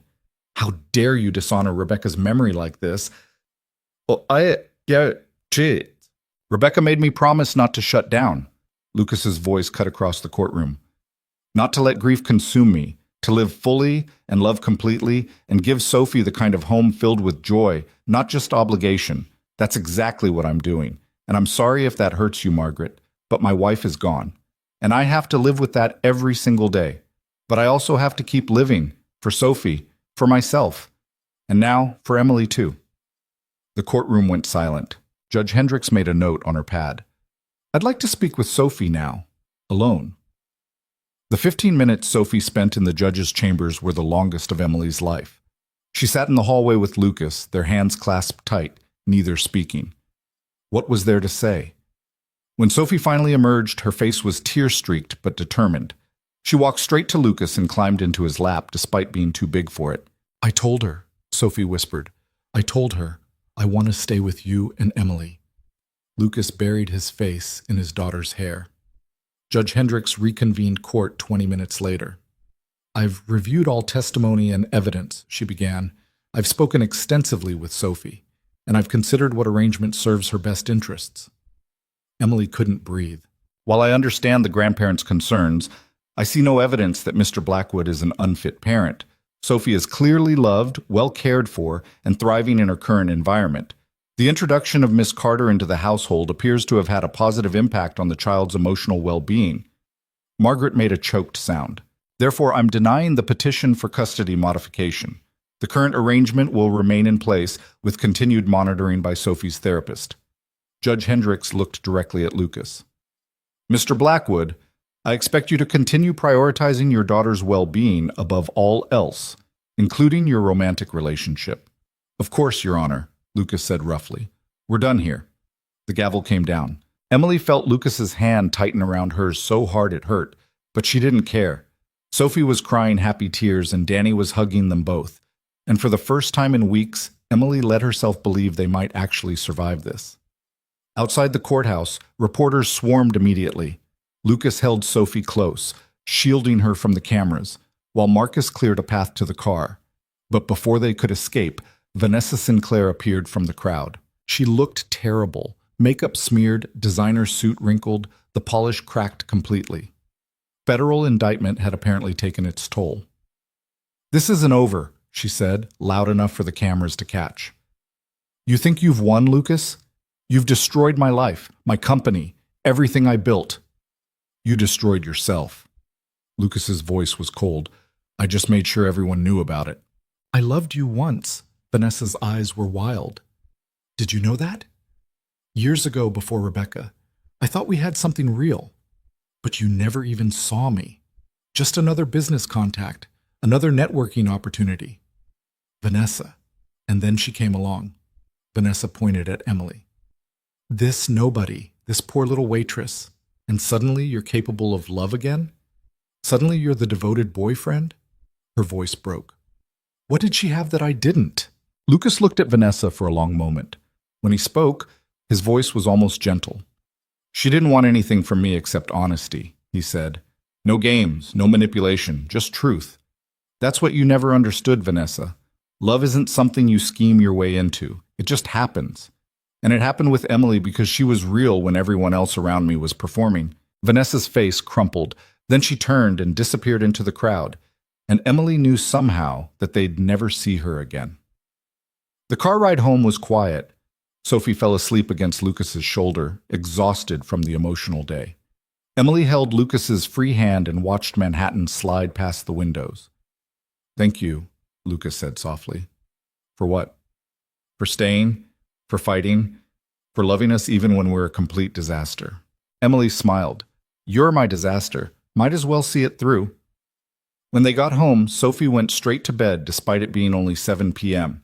Danny retreated to his room to call his friends with the good news, and Emily found herself alone with Lucas in the living room, the city twinkling beyond the windows. I meant what I said in court, Lucas said, about you being the best thing to happen to us. I know. And I need you to know that this isn't just about the deal anymore. Hasn't been for a long time. I know that too. Emily stepped closer. Lucas, I fell in love with you somewhere between the press conferences and the death threats. Probably around the time you helped Danny with his calculus homework and didn't make him feel stupid for not understanding it immediately. Or maybe when Sophie said you smiled different around me. I don't know exactly when, just that it happened. Lucas cupped her face in his hands.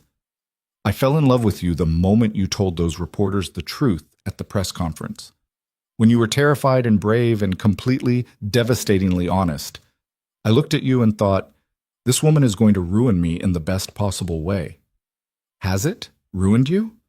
Completely. He kissed her softly. And I've never been happier. They stood there in the living room as Manhattan glittered around them. Two people who'd found each other in the worst possible circumstances and somehow made it work anyway. Emily knew the hard parts weren't over. Vanessa might be gone, but the media attention would continue. Rebecca's parents would always carry their resentment. The world would keep questioning whether she deserved Lucas, whether this was real, whether love was enough. But standing in Lucas's arms, with Sophie safe in her bed down the hall, and Danny happy for the first time in years, Emily decided that maybe love didn't have to be enough. Maybe it just had to be real. And this, messy and complicated and absolutely terrifying, was the realest thing she'd ever felt. 3 weeks after the custody hearing, Emily woke up to an empty bed and the smell of burning toast. She found Sophie in the kitchen, standing on a step stool, wielding a spatula like a weapon, while smoke poured from the toaster. Danny was trying to open windows while simultaneously laughing too hard to be helpful. What's happening? Emily asked, still half asleep. We're making you breakfast, Sophie announced proudly, then frowned at the charred bread. But the toast doesn't want to cooperate. I told her medium setting, Danny said. She went with maximum chaos instead. Lucas appeared in the doorway, already dressed for work, coffee in hand. He took in the scene with the practiced calm of a man who'd learned to pick his battles. Sophie, we talked about asking before using the stove. But it's a surprise! For Emily! Sophie's face fell. Are you mad? No, little bit. Just worried about you burning the kitchen down. Lucas kissed the top of her head, then caught Emily's eye over Sophie's curls. The look he gave her was soft and warm and completely devastating in its domesticity. This was the part nobody showed in the tabloids. Not the glamorous galas or the dramatic courtroom battles. Just a Saturday morning with burnt toast and a 6-year-old's good intentions and the quiet, ordinary miracle of family. Emily's chest ached with how much she wanted to keep this forever. After breakfast, scrambled eggs that were only slightly rubbery, and toast that Danny had salvaged, Sophie dragged Emily to her room to show off a painting she'd done at school. It was abstract and enthusiastic, all bright colors and zero regard for staying inside the lines. "It's us," Sophie explained, pointing to 4 stick figures of varying heights. "That's Daddy, that's you, that's me, and that's Danny. We're at the park." Emily studied the painting, throat tight. Sophie had drawn them holding hands in a chain, smiles like upside-down rainbows on their faces. "It's perfect," Emily said. "Mrs. Morrison asked me to draw my family. I told her this is what my family looks like now." Sophie tilted her head. "That's okay, right? That you and Danny are part of it?" Emily pulled Sophie into a hug before the little girl could see her eyes welling up. "That's more than okay, sweetheart." "Good. Because I told Maya at school that I have the best family ever, and she said her family has 2 dogs, which is pretty good too, but I like ours better." Later, while Sophie was occupied with cartoons and Danny had escaped to meet friends, Emily found Lucas in his home office. He was staring at his laptop with the kind of concentration that meant he was either solving a major business crisis or avoiding something he didn't want to think about. "You okay?" Emily asked from the doorway. Lucas looked up, and whatever mask he'd been wearing slipped. "Rebecca's parents want to have dinner. With all of us, including you and Danny." Emily's stomach dropped. "When?" "Next Friday, at their place in Connecticut." Lucas ran a hand through his hair. "They said they want to move forward and establish a better relationship for Sophie's sake." "That sounds suspiciously mature for people who tried to take Sophie away from you 3 weeks ago." "I know. Which is why I'm trying to figure out what they're actually planning." Lucas closed his laptop. "But I also can't say no. If they're genuinely trying, I need to meet them halfway. For Sophie. And if they're not? If this is just another way to prove I'm not good enough?" Lucas stood and crossed to her, gathering her into his arms. "Then we'll deal with it. Together. Like everything else." Emily buried her face in his chest. "I'm terrified of meeting them." "They should be terrified of meeting you. You survived a courtroom interrogation and came out looking like a saint." He kissed her forehead. "You can handle one dinner with judgmental in-laws." "Are they in-laws if we're not married?" The question hung in the air between them. Lucas pulled back slightly, his eyes searching hers with an intensity that made her heart race. "Do you want them to be?" he asked quietly. Emily's breath caught. "Lucas, I'm not proposing. Not yet. Not like this." He cupped her face in his hands. "But Emily, I need you to know that this isn't temporary for me anymore. I'm not thinking in terms of months or convenient arrangements. I'm thinking forever. And if that terrifies you, tell me now, because I'm already in too deep to walk away." "It terrifies me," Emily admitted. "Everything about this terrifies me. The money, the media, the fact that I'm one mistake away from ruining your life. But Lucas, I can't imagine walking away either. You and Sophie and this ridiculous penthouse that still doesn't feel real. You're my family now. And I don't know when that happened, but it did." Lucas kissed her then, slow and thorough, like he had all the time in the world to memorize the taste of her. When they broke apart, he was smiling. "Friday dinner it is," he said. "Let's go be terrified together." The week passed too quickly. Emily stress-bought 3 different outfits before settling on a simple dress that Andrea assured her said, respectful but not trying too hard. Danny borrowed one of Lucas's sport coats and looked so grown up it made Emily want to cry.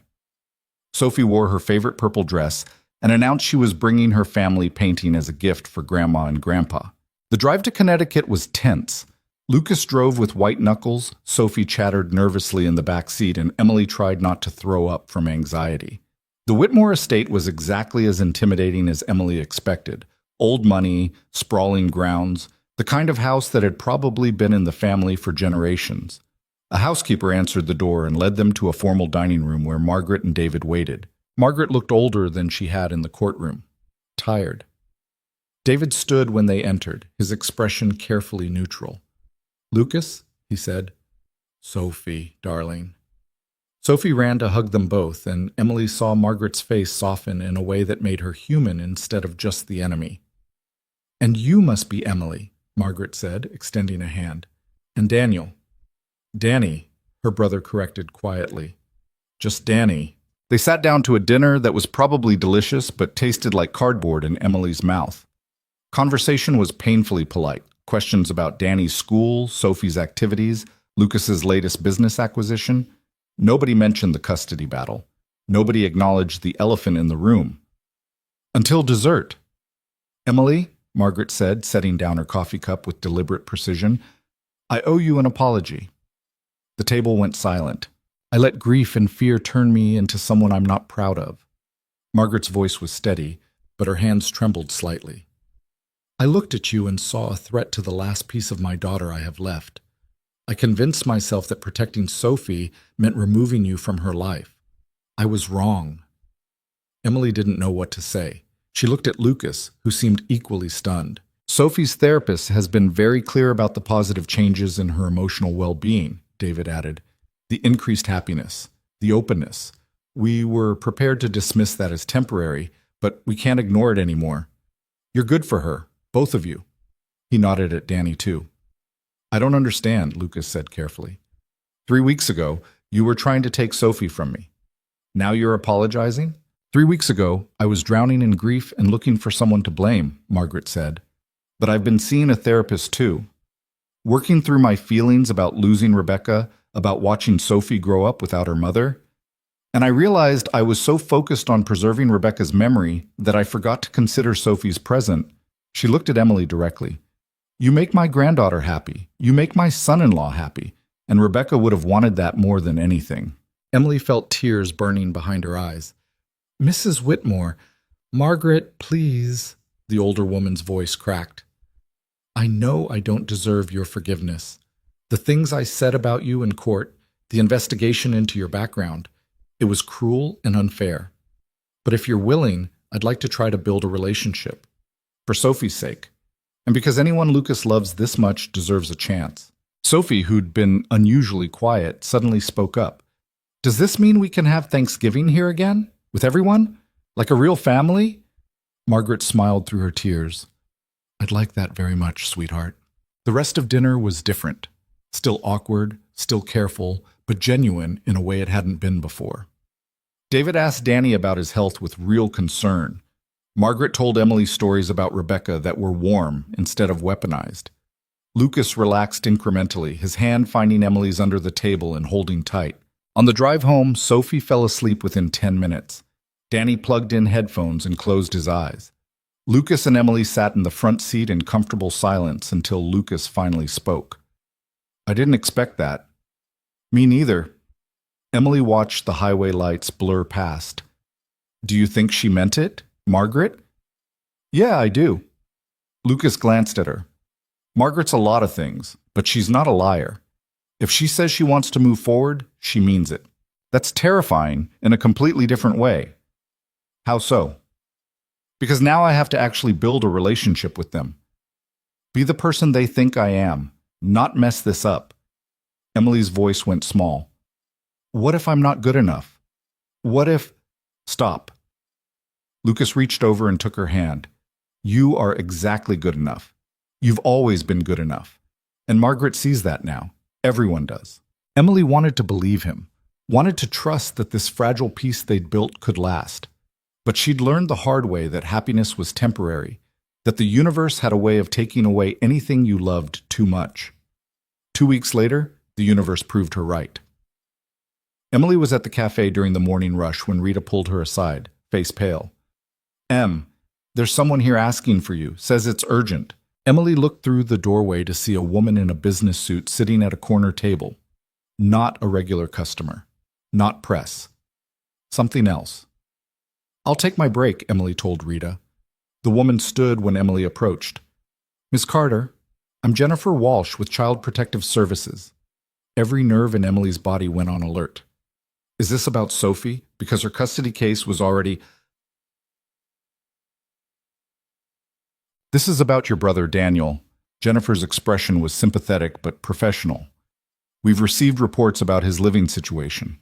I need to ask you some questions. Emily's blood went cold. What kind of reports? Anonymous tips suggesting Daniel is living in an unstable environment with a man he has no legal relationship to, that his medical care may be compromised, that you're not his legal guardian. Jennifer pulled out a tablet. I need to verify some information. I am his legal guardian. I've been raising him for 3 years since our parents died. I understand, but according to our records, you never filed for formal guardianship. When your parents passed, Daniel was placed in your care as an emergency measure, but the paperwork was never completed. Emily felt the floor drop out from under her. That can't be right. I signed papers at the hospital. You signed temporary custody papers. They expired after 6 months. Legally, Daniel is currently in an undefined situation. Jennifer's voice was gentle but firm, which means we need to conduct a home visit, verify his living conditions, and potentially open a case to establish formal guardianship. This is because I'm with Lucas. Someone reported us because they think I can't discuss the source of the reports. But I can tell you that we take all concerns about minors seriously. I'll need to schedule a home visit within the next week. Emily managed to get Jennifer's card and schedule the visit before her hands started shaking too badly to hold anything. She made it to the bathroom before she broke down completely. This was Vanessa. Had to be. Even facing federal charges, the woman was still finding ways to hurt them. Emily called Lucas from the bathroom floor. Someone called CPS on us, she said without preamble. About Danny. They're saying I'm not his legal guardian, that he's in an unstable situation, and they want to do a home visit. Lucas's response was immediate. I'm calling my lawyers. Don't talk to CPS again without representation.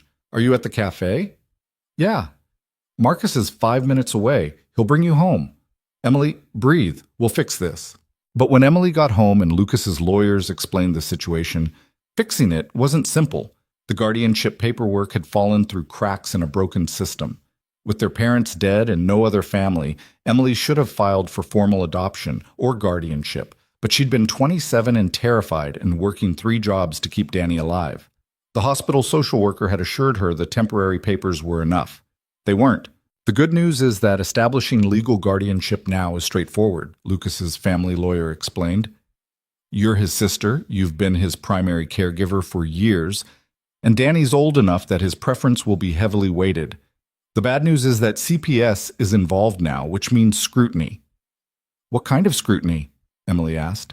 Home visits, interviews with Danny, background checks.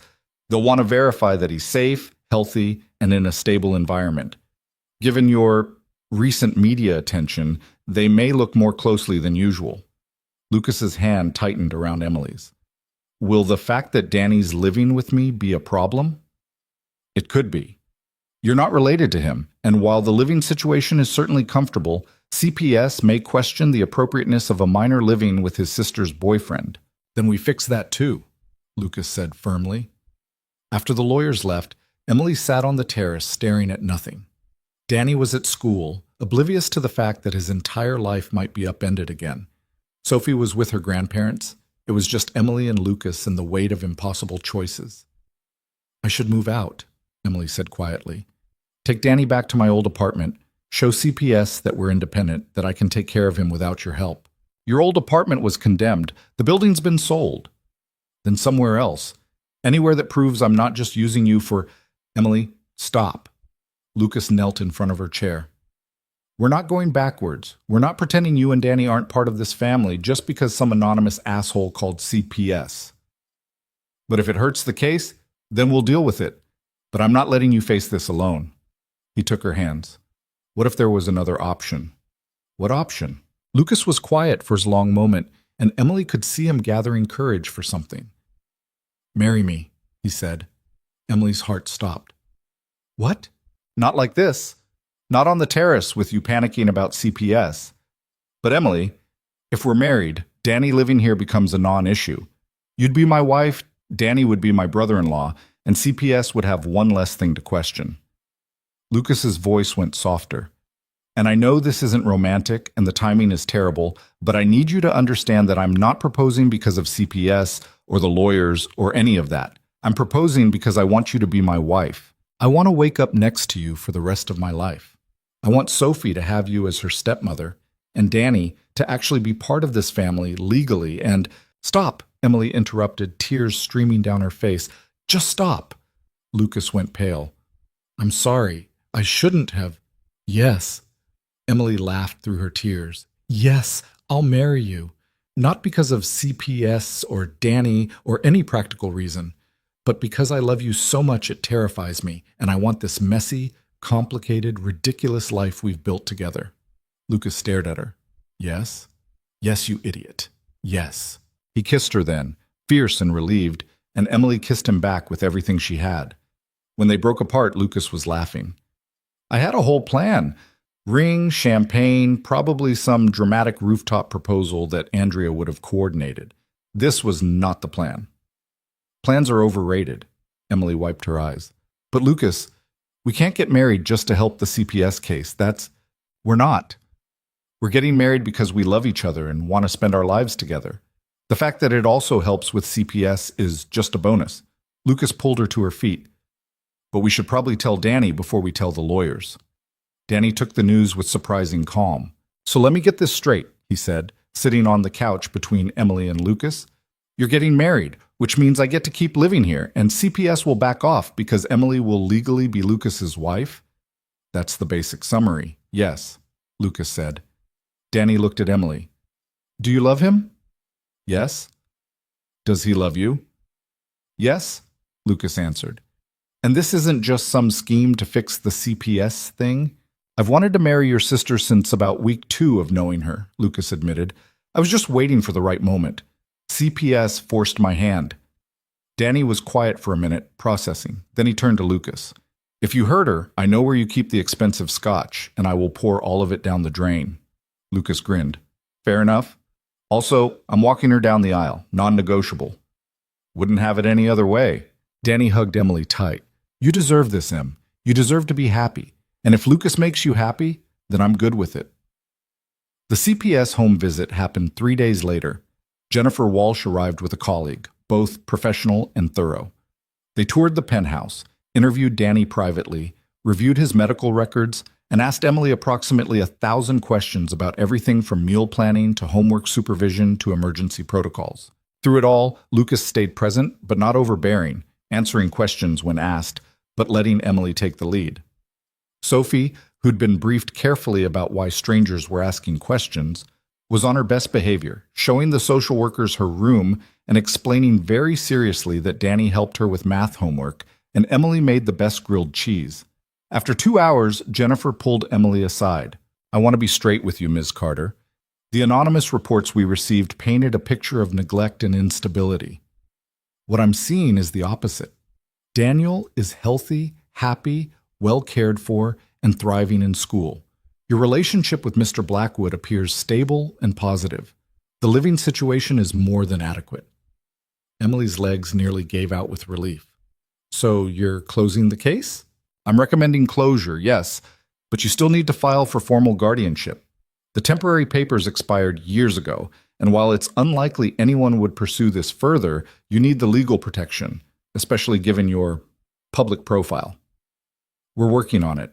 My lawyer's already filed the paperwork. Jennifer nodded. Good. I'll include that in my report. Ms. Carter, between you and me, whoever called this in was wasting our time. You're doing an excellent job with your brother. Don't let anyone tell you otherwise. After the social workers left, Emily collapsed on the couch with Danny and cried from sheer relief. Lucas brought them both water and sat quietly while Emily processed everything. It's over, Danny asked. It's over, Emily confirmed. Good. Because I was preparing a speech about what an amazing sister you are, and I really didn't want to have to give it to strangers. Emily laughed through her tears. You prepared a speech? Marcus helped. He's surprisingly sentimental for a guy who looks like he could bench press a car. That night, after Danny and Sophie were both asleep, Lucas found Emily in the kitchen making tea she didn't really want. You okay? He asked. I don't know. Emily watched the kettle with unfocused eyes. I keep waiting for the next disaster, the next person trying to tear us apart. When does it end, Lucas? Maybe it doesn't. Maybe this is just life now, fighting for what we love, dealing with people who don't understand, surviving one crisis just to face another. He turned her to face him. But we keep surviving, and eventually the good starts outweighing the bad. You really believe that? I have to. Because the alternative is giving up, and I'm not doing that. Not on you, not on us. Lucas pulled a small box from his pocket. I know I already proposed, and I know we agreed to wait for something more romantic. But Emily, I've been carrying this around for a week, and I can't wait anymore. He opened the box to reveal a ring, simple, elegant, a single diamond that caught the kitchen light and turned it into stars. It's too much, Emily whispered. It's not enough. Nothing I could give you would be enough for what you've given me. Lucas took her hand. Emily Carter, you walked into my life for $1,000, you never got paid, and somehow became the reason I remember how to breathe. You love my daughter like she's yours. You make me want to be better than I am. And I know we're doing this backwards and too fast and probably completely wrong by every traditional standard, but I don't care. Marry me. Actually, officially, marry me. Emily looked at the ring, then at Lucas, then at the life they'd built together in this penthouse full of impossible dreams and hard-won happiness. Yes, she said again, because what else was there to say? Lucas slid the ring onto her finger, and it fit perfectly, like everything else about this relationship that shouldn't have worked but somehow did. They set a date for 6 weeks out, long enough to plan something small and intimate, short enough that they wouldn't lose their nerve. Sophie was appointed flower girl and took her duties very seriously, practicing her petal-tossing technique daily. Danny started growing out his hair for the occasion, claiming he needed to look distinguished for the photos. Margaret and David were invited and accepted with genuine warmth. The media, predictably, lost their minds. Billionaire Blackwood to a wed mystery woman, Emily Carter, in private ceremony.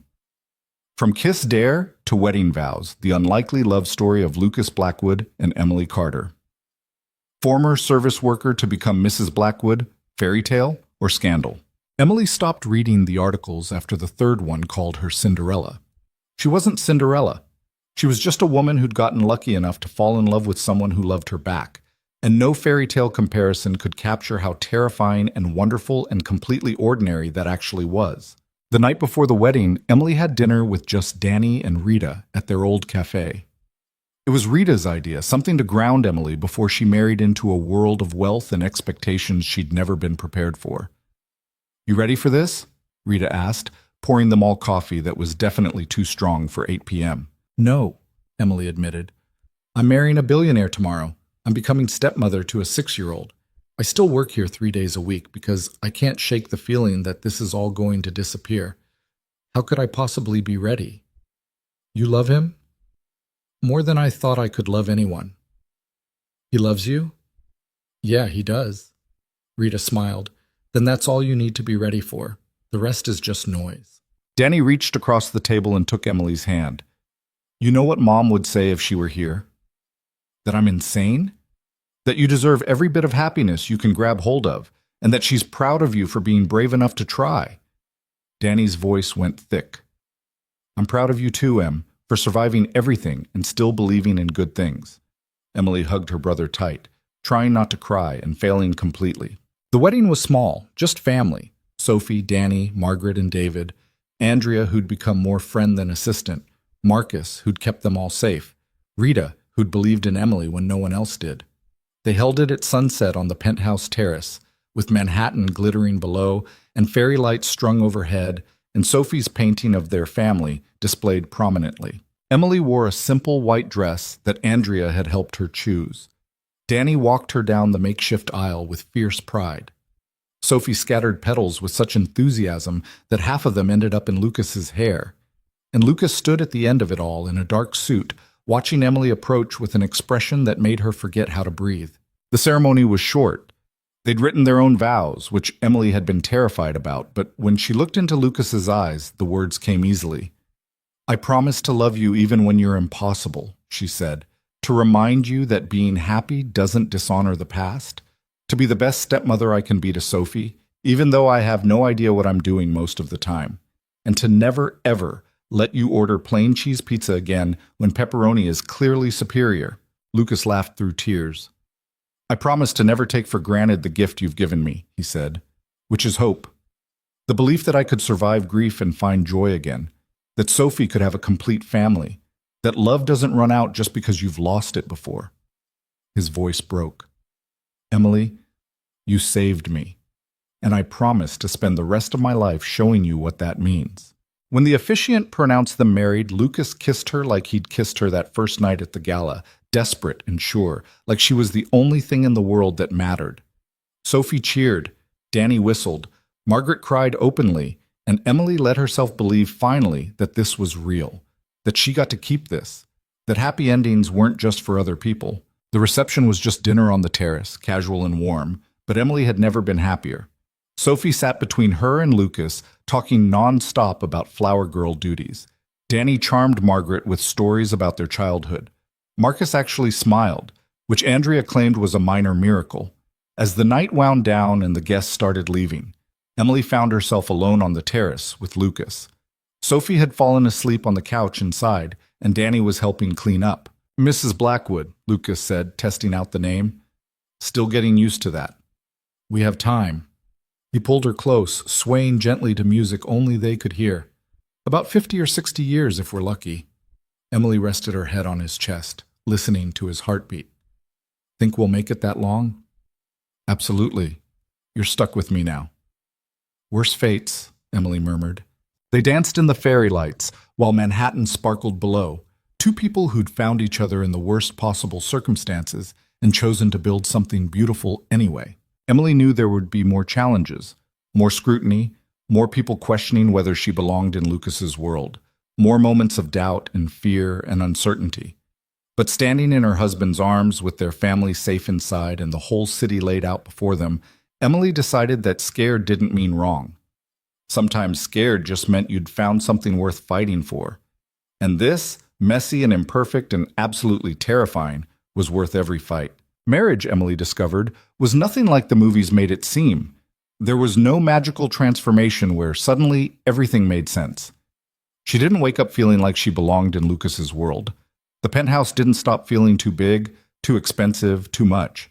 And the media definitely didn't lose interest just because they'd made it official. What changed was smaller than that, more ordinary. It was Lucas reaching for her hand in the morning without thinking about it. Sophie calling her Emily Mom in that hyphenated way kids did when they were testing out new territory. Danny stealing Lucas's ties for school presentations, and Lucas pretending to be annoyed while secretly pleased. It was family in a way Emily had stopped believing was possible after her parents died.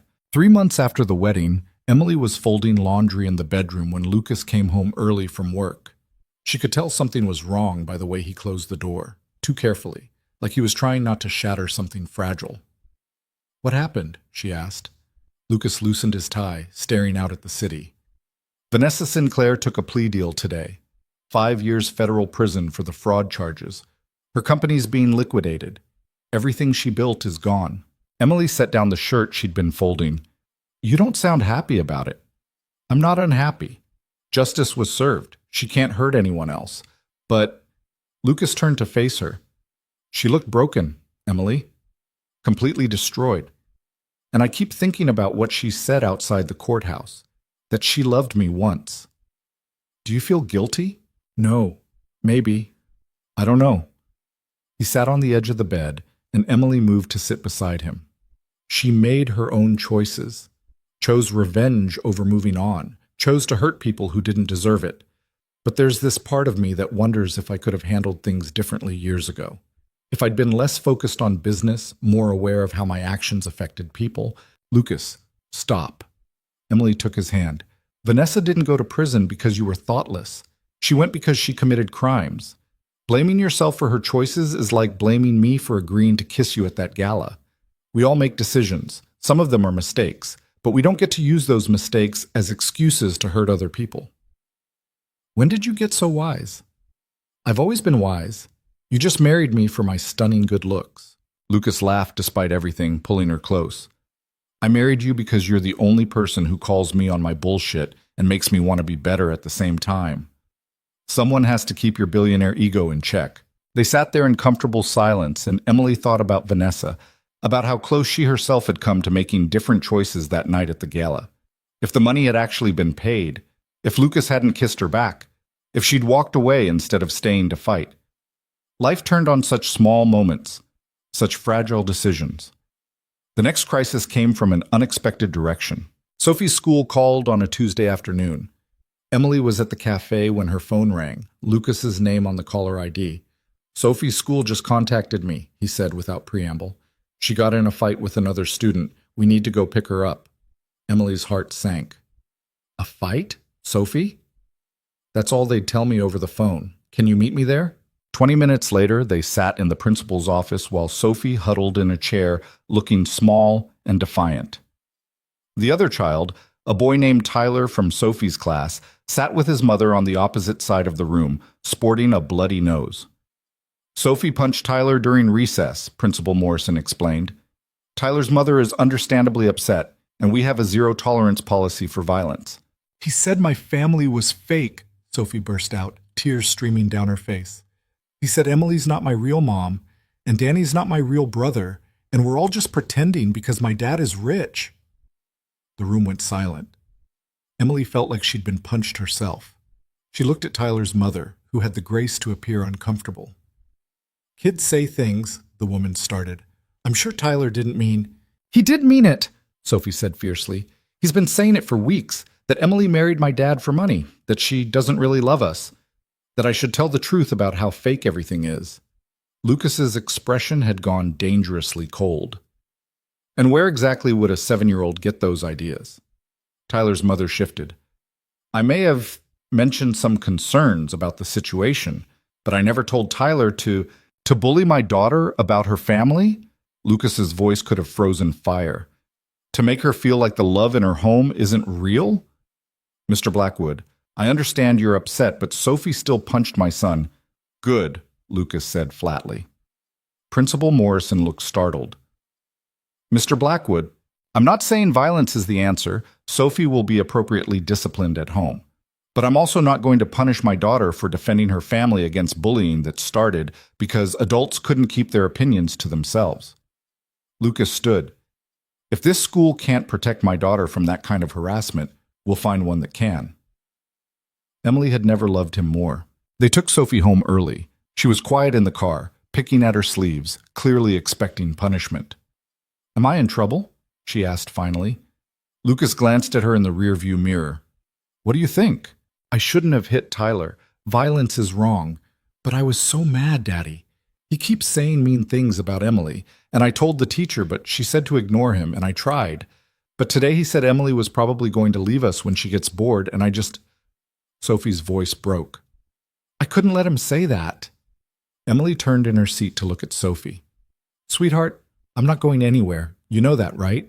But what if you do? What if Tyler's right, and this is all fake, and one day you wake up and decide being a mom is too hard? Sophie was crying now. What if you leave like my real mom did? Emily's heart shattered. She unbuckled and climbed into the back seat, pulling Sophie into her arms.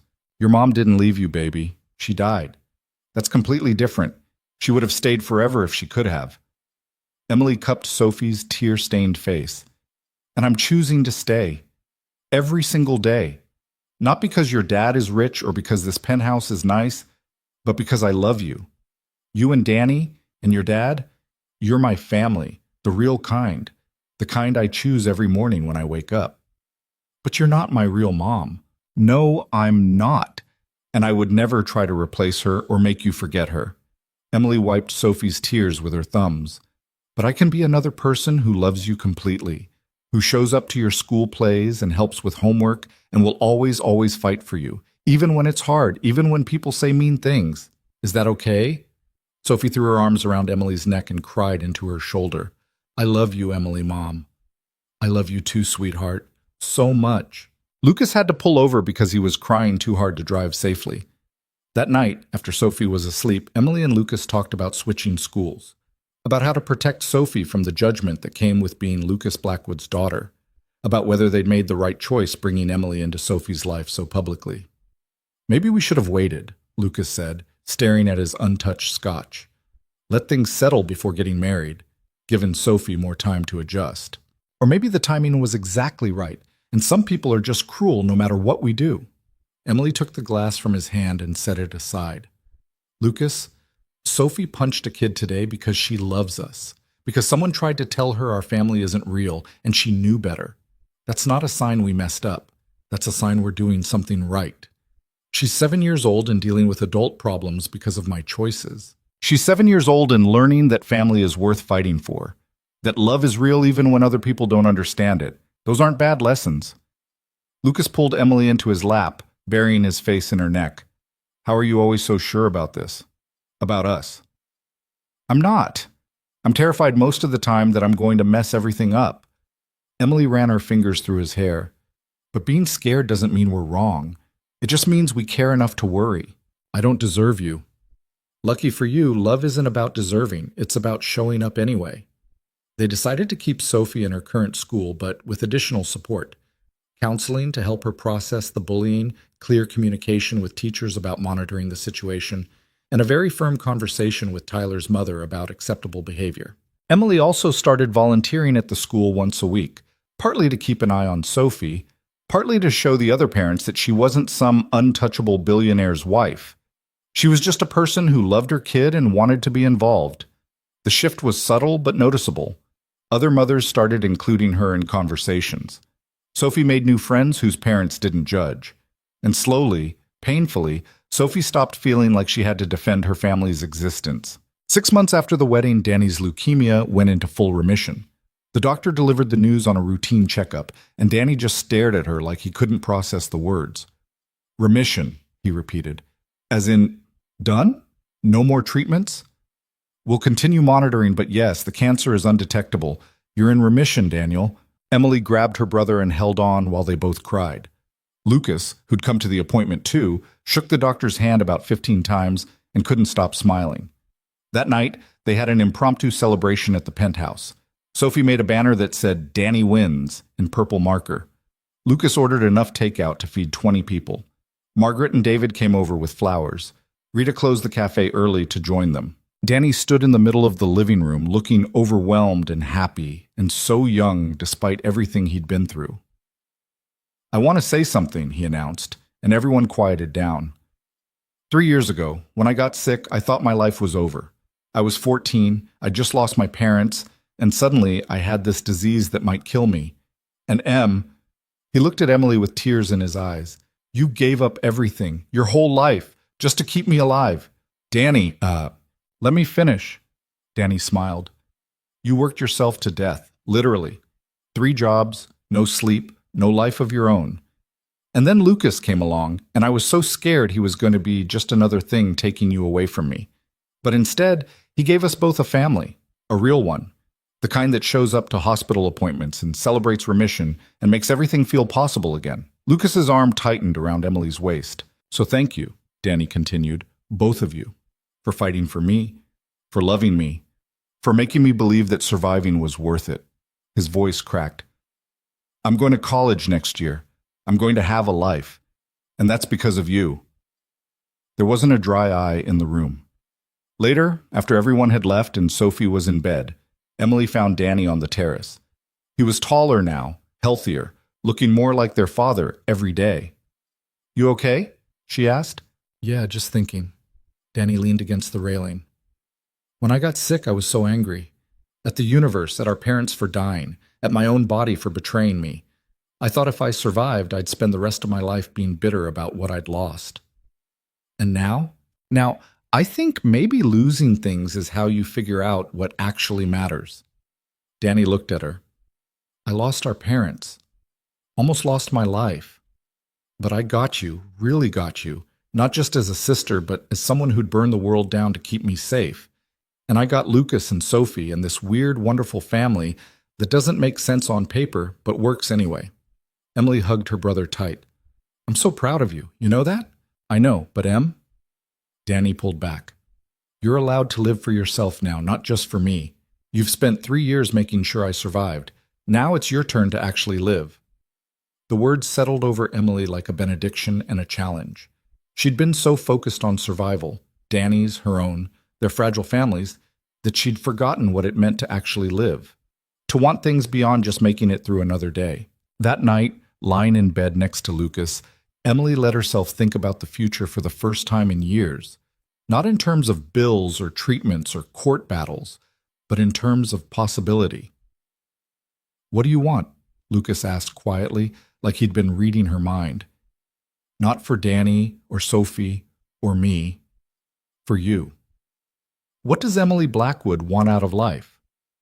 Emily thought about it, really thought about it. I want to finish my degree, she said slowly. I was 2 semesters away from graduating when our parents died and I had to drop out. I want to go back. Then go back. And I want to keep working at the cafe, not because I need the money, but because I like it. It's mine. Something I'm good at that has nothing to do with being your wife. Okay. And I want, Emily hesitated. I want to adopt Sophie, legally, not to replace Rebecca, but to make official what already feels true, that she's my daughter too. Lucas went very still. Emily, I know it's complicated, and we'd need Rebecca's parents' blessing, and Sophie would have to want it. But Lucas, when she called me Emily Mom, I realized I want that to be real. All the way real. Lucas rolled over to face her, his eyes bright with unshed tears. I'll talk to Margaret and David. And Sophie. But Emily, if this is what you want, I'll move heaven and earth to make it happen. What about what you want? Lucas smiled. I want exactly this. You, getting your degree and keeping your cafe job and being Sophie's mom and driving me crazy by organizing my office when I'm not looking. I want normal and messy and real. Everything I thought I'd lost when Rebecca died. They talked late into the night about futures and possibilities and all the small dreams that made up a life. And Emily realized that somewhere between the fake relationship and the real marriage, she'd stopped just surviving. She was living. Actually, fully living. The adoption process took 8 months. Margaret and David gave their blessing immediately, which surprised Emily until Margaret explained that they'd been hoping for this. That seeing Sophie with a mother figure who loved her had been healing in ways they hadn't expected. Sophie was asked repeatedly by lawyers and therapists if this was what she wanted. Each time she said yes with increasing exasperation, like the answer was obvious and everyone else was being ridiculous for asking. The final hearing was short. The judge, the same one who'd presided over the custody case, smiled at Emily and Sophie standing together at the front of the courtroom. This is much nicer than the last time I saw you all, Judge Hendricks said. Ms. Blackwood, or should I say Mrs. Blackwood now, do you understand the commitment you're making today? Yes, Your Honor, Emily said clearly. I'm promising to love and protect Sophie for the rest of my life, to be her parent in every way that matters, to show up for her, fight for her, and never let her doubt that she's wanted. And Sophie, do you understand what it means for Emily to adopt you? Sophie nodded seriously. It means she's choosing me, not because she has to, but because she wants to, and that even if things get hard, she's not going to leave. That's exactly right. Judge Hendricks signed the paperwork with a flourish. Then by the power vested in me by the state of New York, I hereby grant this adoption. Congratulations to the Blackwood family. Sophie launched herself at Emily with enough force to nearly knock them both over. Lucas wrapped his arms around them both, and somewhere in the middle of the group hug, Emily started crying happy tears that wouldn't stop. Danny took about 1,000 photos. Margaret wept openly. David shook Lucas's hand with genuine warmth. And for the first time since her parents died, Emily felt like she had a complete family again, different from before, assembled from broken pieces and bad timing and one impulsive kiss at a gala, but real. Chose and fought for, and absolutely, completely real. A year after the wedding, Lucas had a surprise. He blindfolded Emily and drove her to an unknown location while she alternated between excited and mildly concerned about being kidnapped. If you're taking me to some billionaire sex dungeon, I'm filing for divorce, she said. Lucas laughed. Not a sex dungeon, I promise. When he finally removed the blindfold, they were standing in front of a small storefront in a decent neighborhood. The windows were empty, the space clearly vacant. I don't understand, Emily said. You said you wanted something that was yours, something that had nothing to do with being my wife. Lucas handed her a key. It's a cafe. Or it will be. The building's yours. You can do whatever you want with it. Open your own place, expand Rita's business, turn it into something completely different. It's yours, Emily. No strings attached. Emily stared at the key in her hand, then at the empty storefront, then at her husband, who somehow understood her in ways she hadn't understood herself. This is too much. It's not enough. It's never enough. Lucas pulled her close. You've given me everything, Emily. Let me give you something back. Emily opened the cafe 6 months later. It was small and imperfect and absolutely hers. She partnered with Rita, who brought her expertise and regular customers. They hired local kids who needed jobs. kept the coffee strong and the prices reasonable and the atmosphere welcoming. On opening day, Lucas showed up with Sophie and Danny and a ridiculous bouquet of flowers. Margaret and David came. Marcus brought his wife and kids, which was when Emily learned he even had a family. Half the neighborhood stopped by to check out the new place. And Emily stood behind the counter in her apron, making coffee and taking orders and feeling more herself than she had in years. This was what she'd been missing. Not luxury or stability or even love, though all of those mattered, but purpose. The feeling that she was building something, contributing something, existing as more than just someone's wife or sister or mother. She was Emily Blackwood, cafe owner, college student working on her degree part-time, wife to Lucas and mother to Sophie and Danny's sister. All of it at once, all of it real.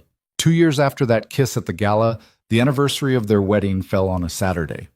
Emily woke up to Sophie jumping on the bed at dawn, Lucas trying unsuccessfully to stop her, and Danny filming the whole thing from the doorway. "Happy anniversary," Sophie yelled. "We made breakfast." "Well, Danny made breakfast. I mostly supervised." "Supervised is generous," Danny said. She ate half the bacon before I could stop her. They had breakfast on the terrace. Actually good this time, since Danny had learned to cook from Lucas. The city stretched out below them, and Emily thought about how different her life looked from this view compared to 2 years ago. Then she'd been drowning. Now she was floating. Not perfectly, not without struggles, but alive in a way that mattered. That evening, Lucas arranged for Margaret and David to take Sophie for the night. Danny conveniently had plans with friends, and Lucas took Emily back to the Ashford Hotel, to the same ballroom where they'd first kissed. "This feels like tempting fate," Emily said as they walked in. "Maybe, but I wanted to come back here, to see how far we've come." The ballroom was empty except for them. Lucas must have rented it for the evening, because there was champagne waiting and soft music playing and fairy lights that made everything look magical. "Dance with me?" Lucas asked. Emily stepped into his arms, and they swayed slowly while the ghosts of that first terrible, wonderful night swirled around them. "Do you ever regret it?" she asked quietly. "Kissing me back that night, starting all this chaos?" "Every day," Lucas said, and when Emily pulled back in shock, he smiled. "I regret that I wasted 4 years being miserable before I met you. I regret every moment I didn't have you in my life. But the kiss? Starting this? Never. Not once.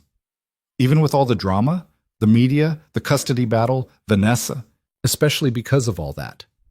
Lucas cupped her face gently. "Emily, before you, I was surviving, going through motions, being a father and a CEO, but not really being alive. You reminded me what it felt like to want things, to fight for things, to believe that happiness was possible, even after loss. You did the same for me. Then we're even."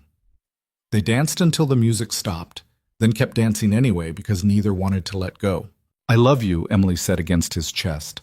"I know I say it all the time, but I need you to know. Loving you has been the scariest, best decision I've ever made. I love you too. And I need you to know that every day I wake up next to you, I still can't quite believe you're real, that you chose me, that you stayed. Where else would I go? You're my home, Lucas. You and Sophie and Danny and this ridiculous life we've built. I'm not going anywhere." Lucas kissed her then, soft and sweet, and it felt like a promise renewed, like saying yes all over again to everything they'd built and everything they'd become. When they finally pulled apart, Emily looked around the empty ballroom and laughed. "What?" Lucas asked. "I was just thinking, Vanessa Sinclair paid me $1,000 to kiss you. Well, she promised to pay me. And now look at us. Married, happy, raising kids. I should send her a thank you card. That's incredibly inappropriate." "But accurate," Emily grinned.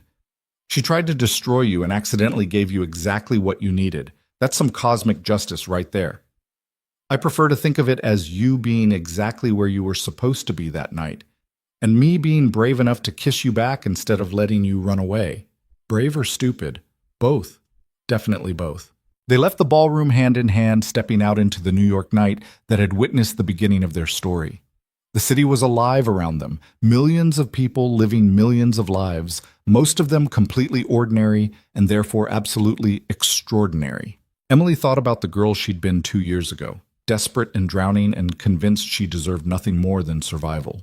That girl would never have believed this ending, would never have imagined that saying yes to one terrible dare would lead to a family, a home, a life worth living. But that was the thing about life, Emily had learned.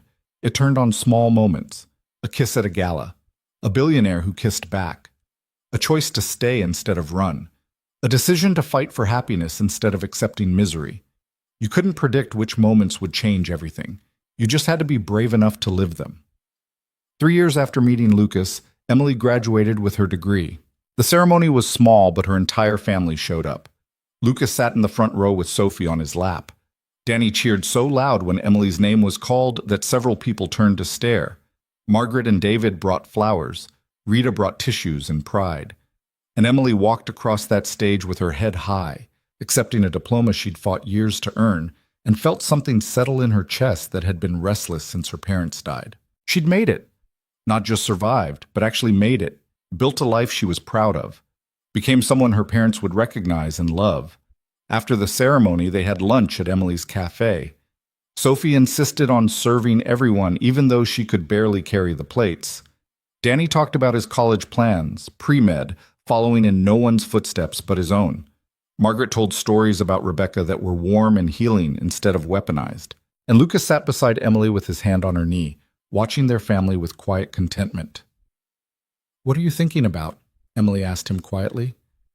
"That I'm happy. Genuinely, completely happy. For the first time in 5 years." "Just happy? That's it? Isn't that enough?" Lucas smiled. "I spent so long chasing success and wealth and all these external validations.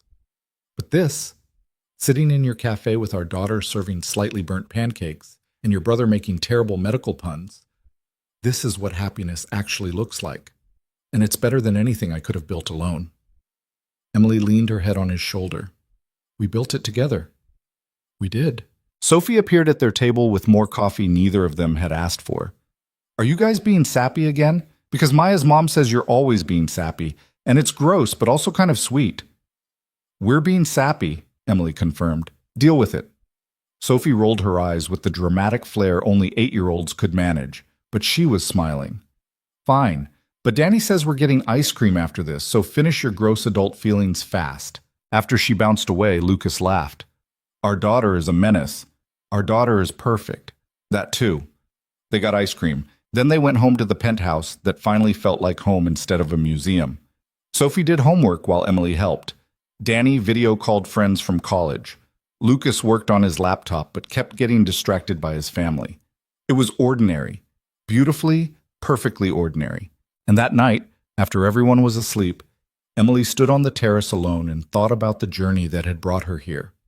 All the pain and fear and impossible choices.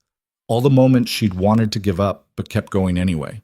She thought about Vanessa Sinclair serving time for crimes built on bitterness. About Rebecca, whose death had broken Lucas, but whose memory had taught them all that love was worth the risk of loss. About the girl Emily used to be, who'd believed happiness was for other people. And she thought about the $1,000 she'd never been paid for that kiss. How it had seemed like salvation at the time. How losing it had felt like the end of the world. But if she'd gotten that money, she would have run.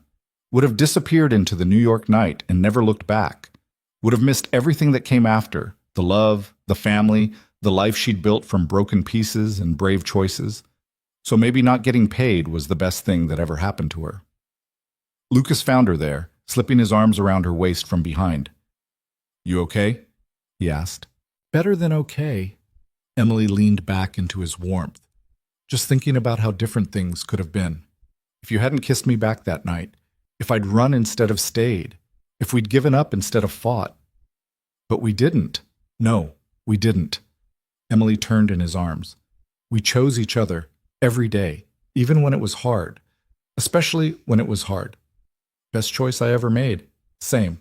They stood there looking out at the city that had witnessed their entire story, from that first disastrous kiss to this moment of hard-won peace. And Emily realized that this was the real ending. Not the wedding or the adoption or any single moment, but this. Choosing to stay, choosing to love, choosing to believe that broken people could build something beautiful together. Years from now, when people asked how they met, Emily would tell them the truth. About the dare, the kiss, the billionaire who'd kissed back. About the fake relationship that became real, about the battles fought and won, and the family built from nothing. But the part she'd remember most, the part that would matter when everything else faded, was this. Lucas Blackwood had looked at her when she had nothing to offer except honesty and desperation, and he'd chosen her anyway. Not because she was perfect, not because she fit into his world, but because she was real in a life full of performance, and real was exactly what he'd needed. And Emily had looked at Lucas with all his grief and wealth and complications, and she'd chosen him too. Chosen to stay when running would have been easier. Chosen to fight when surrendering would have hurt less. Chosen to love when fear would have been safer. They'd chosen each other, again and again and again. And that choice, renewed daily in coffee-making mornings and burnt toast disasters and quiet terrace conversations, was worth more than any amount of money could ever buy. Emily Blackwood had walked into a ballroom for $1,000 she'd never received. She'd walked out with everything she'd never known she needed. And she'd learned the most important lesson of all, that love wasn't about deserving or earning or being good enough. It was about being brave enough to try, brave enough to stay, brave enough to believe that happiness was possible even when everything said it wasn't. The poor girl and the billionaire, the kiss that started everything, the family they'd built from chaos and determination. It wasn't a fairy tale. It was better. It was real. And real, Emily had discovered, was the only kind of happy ending worth having.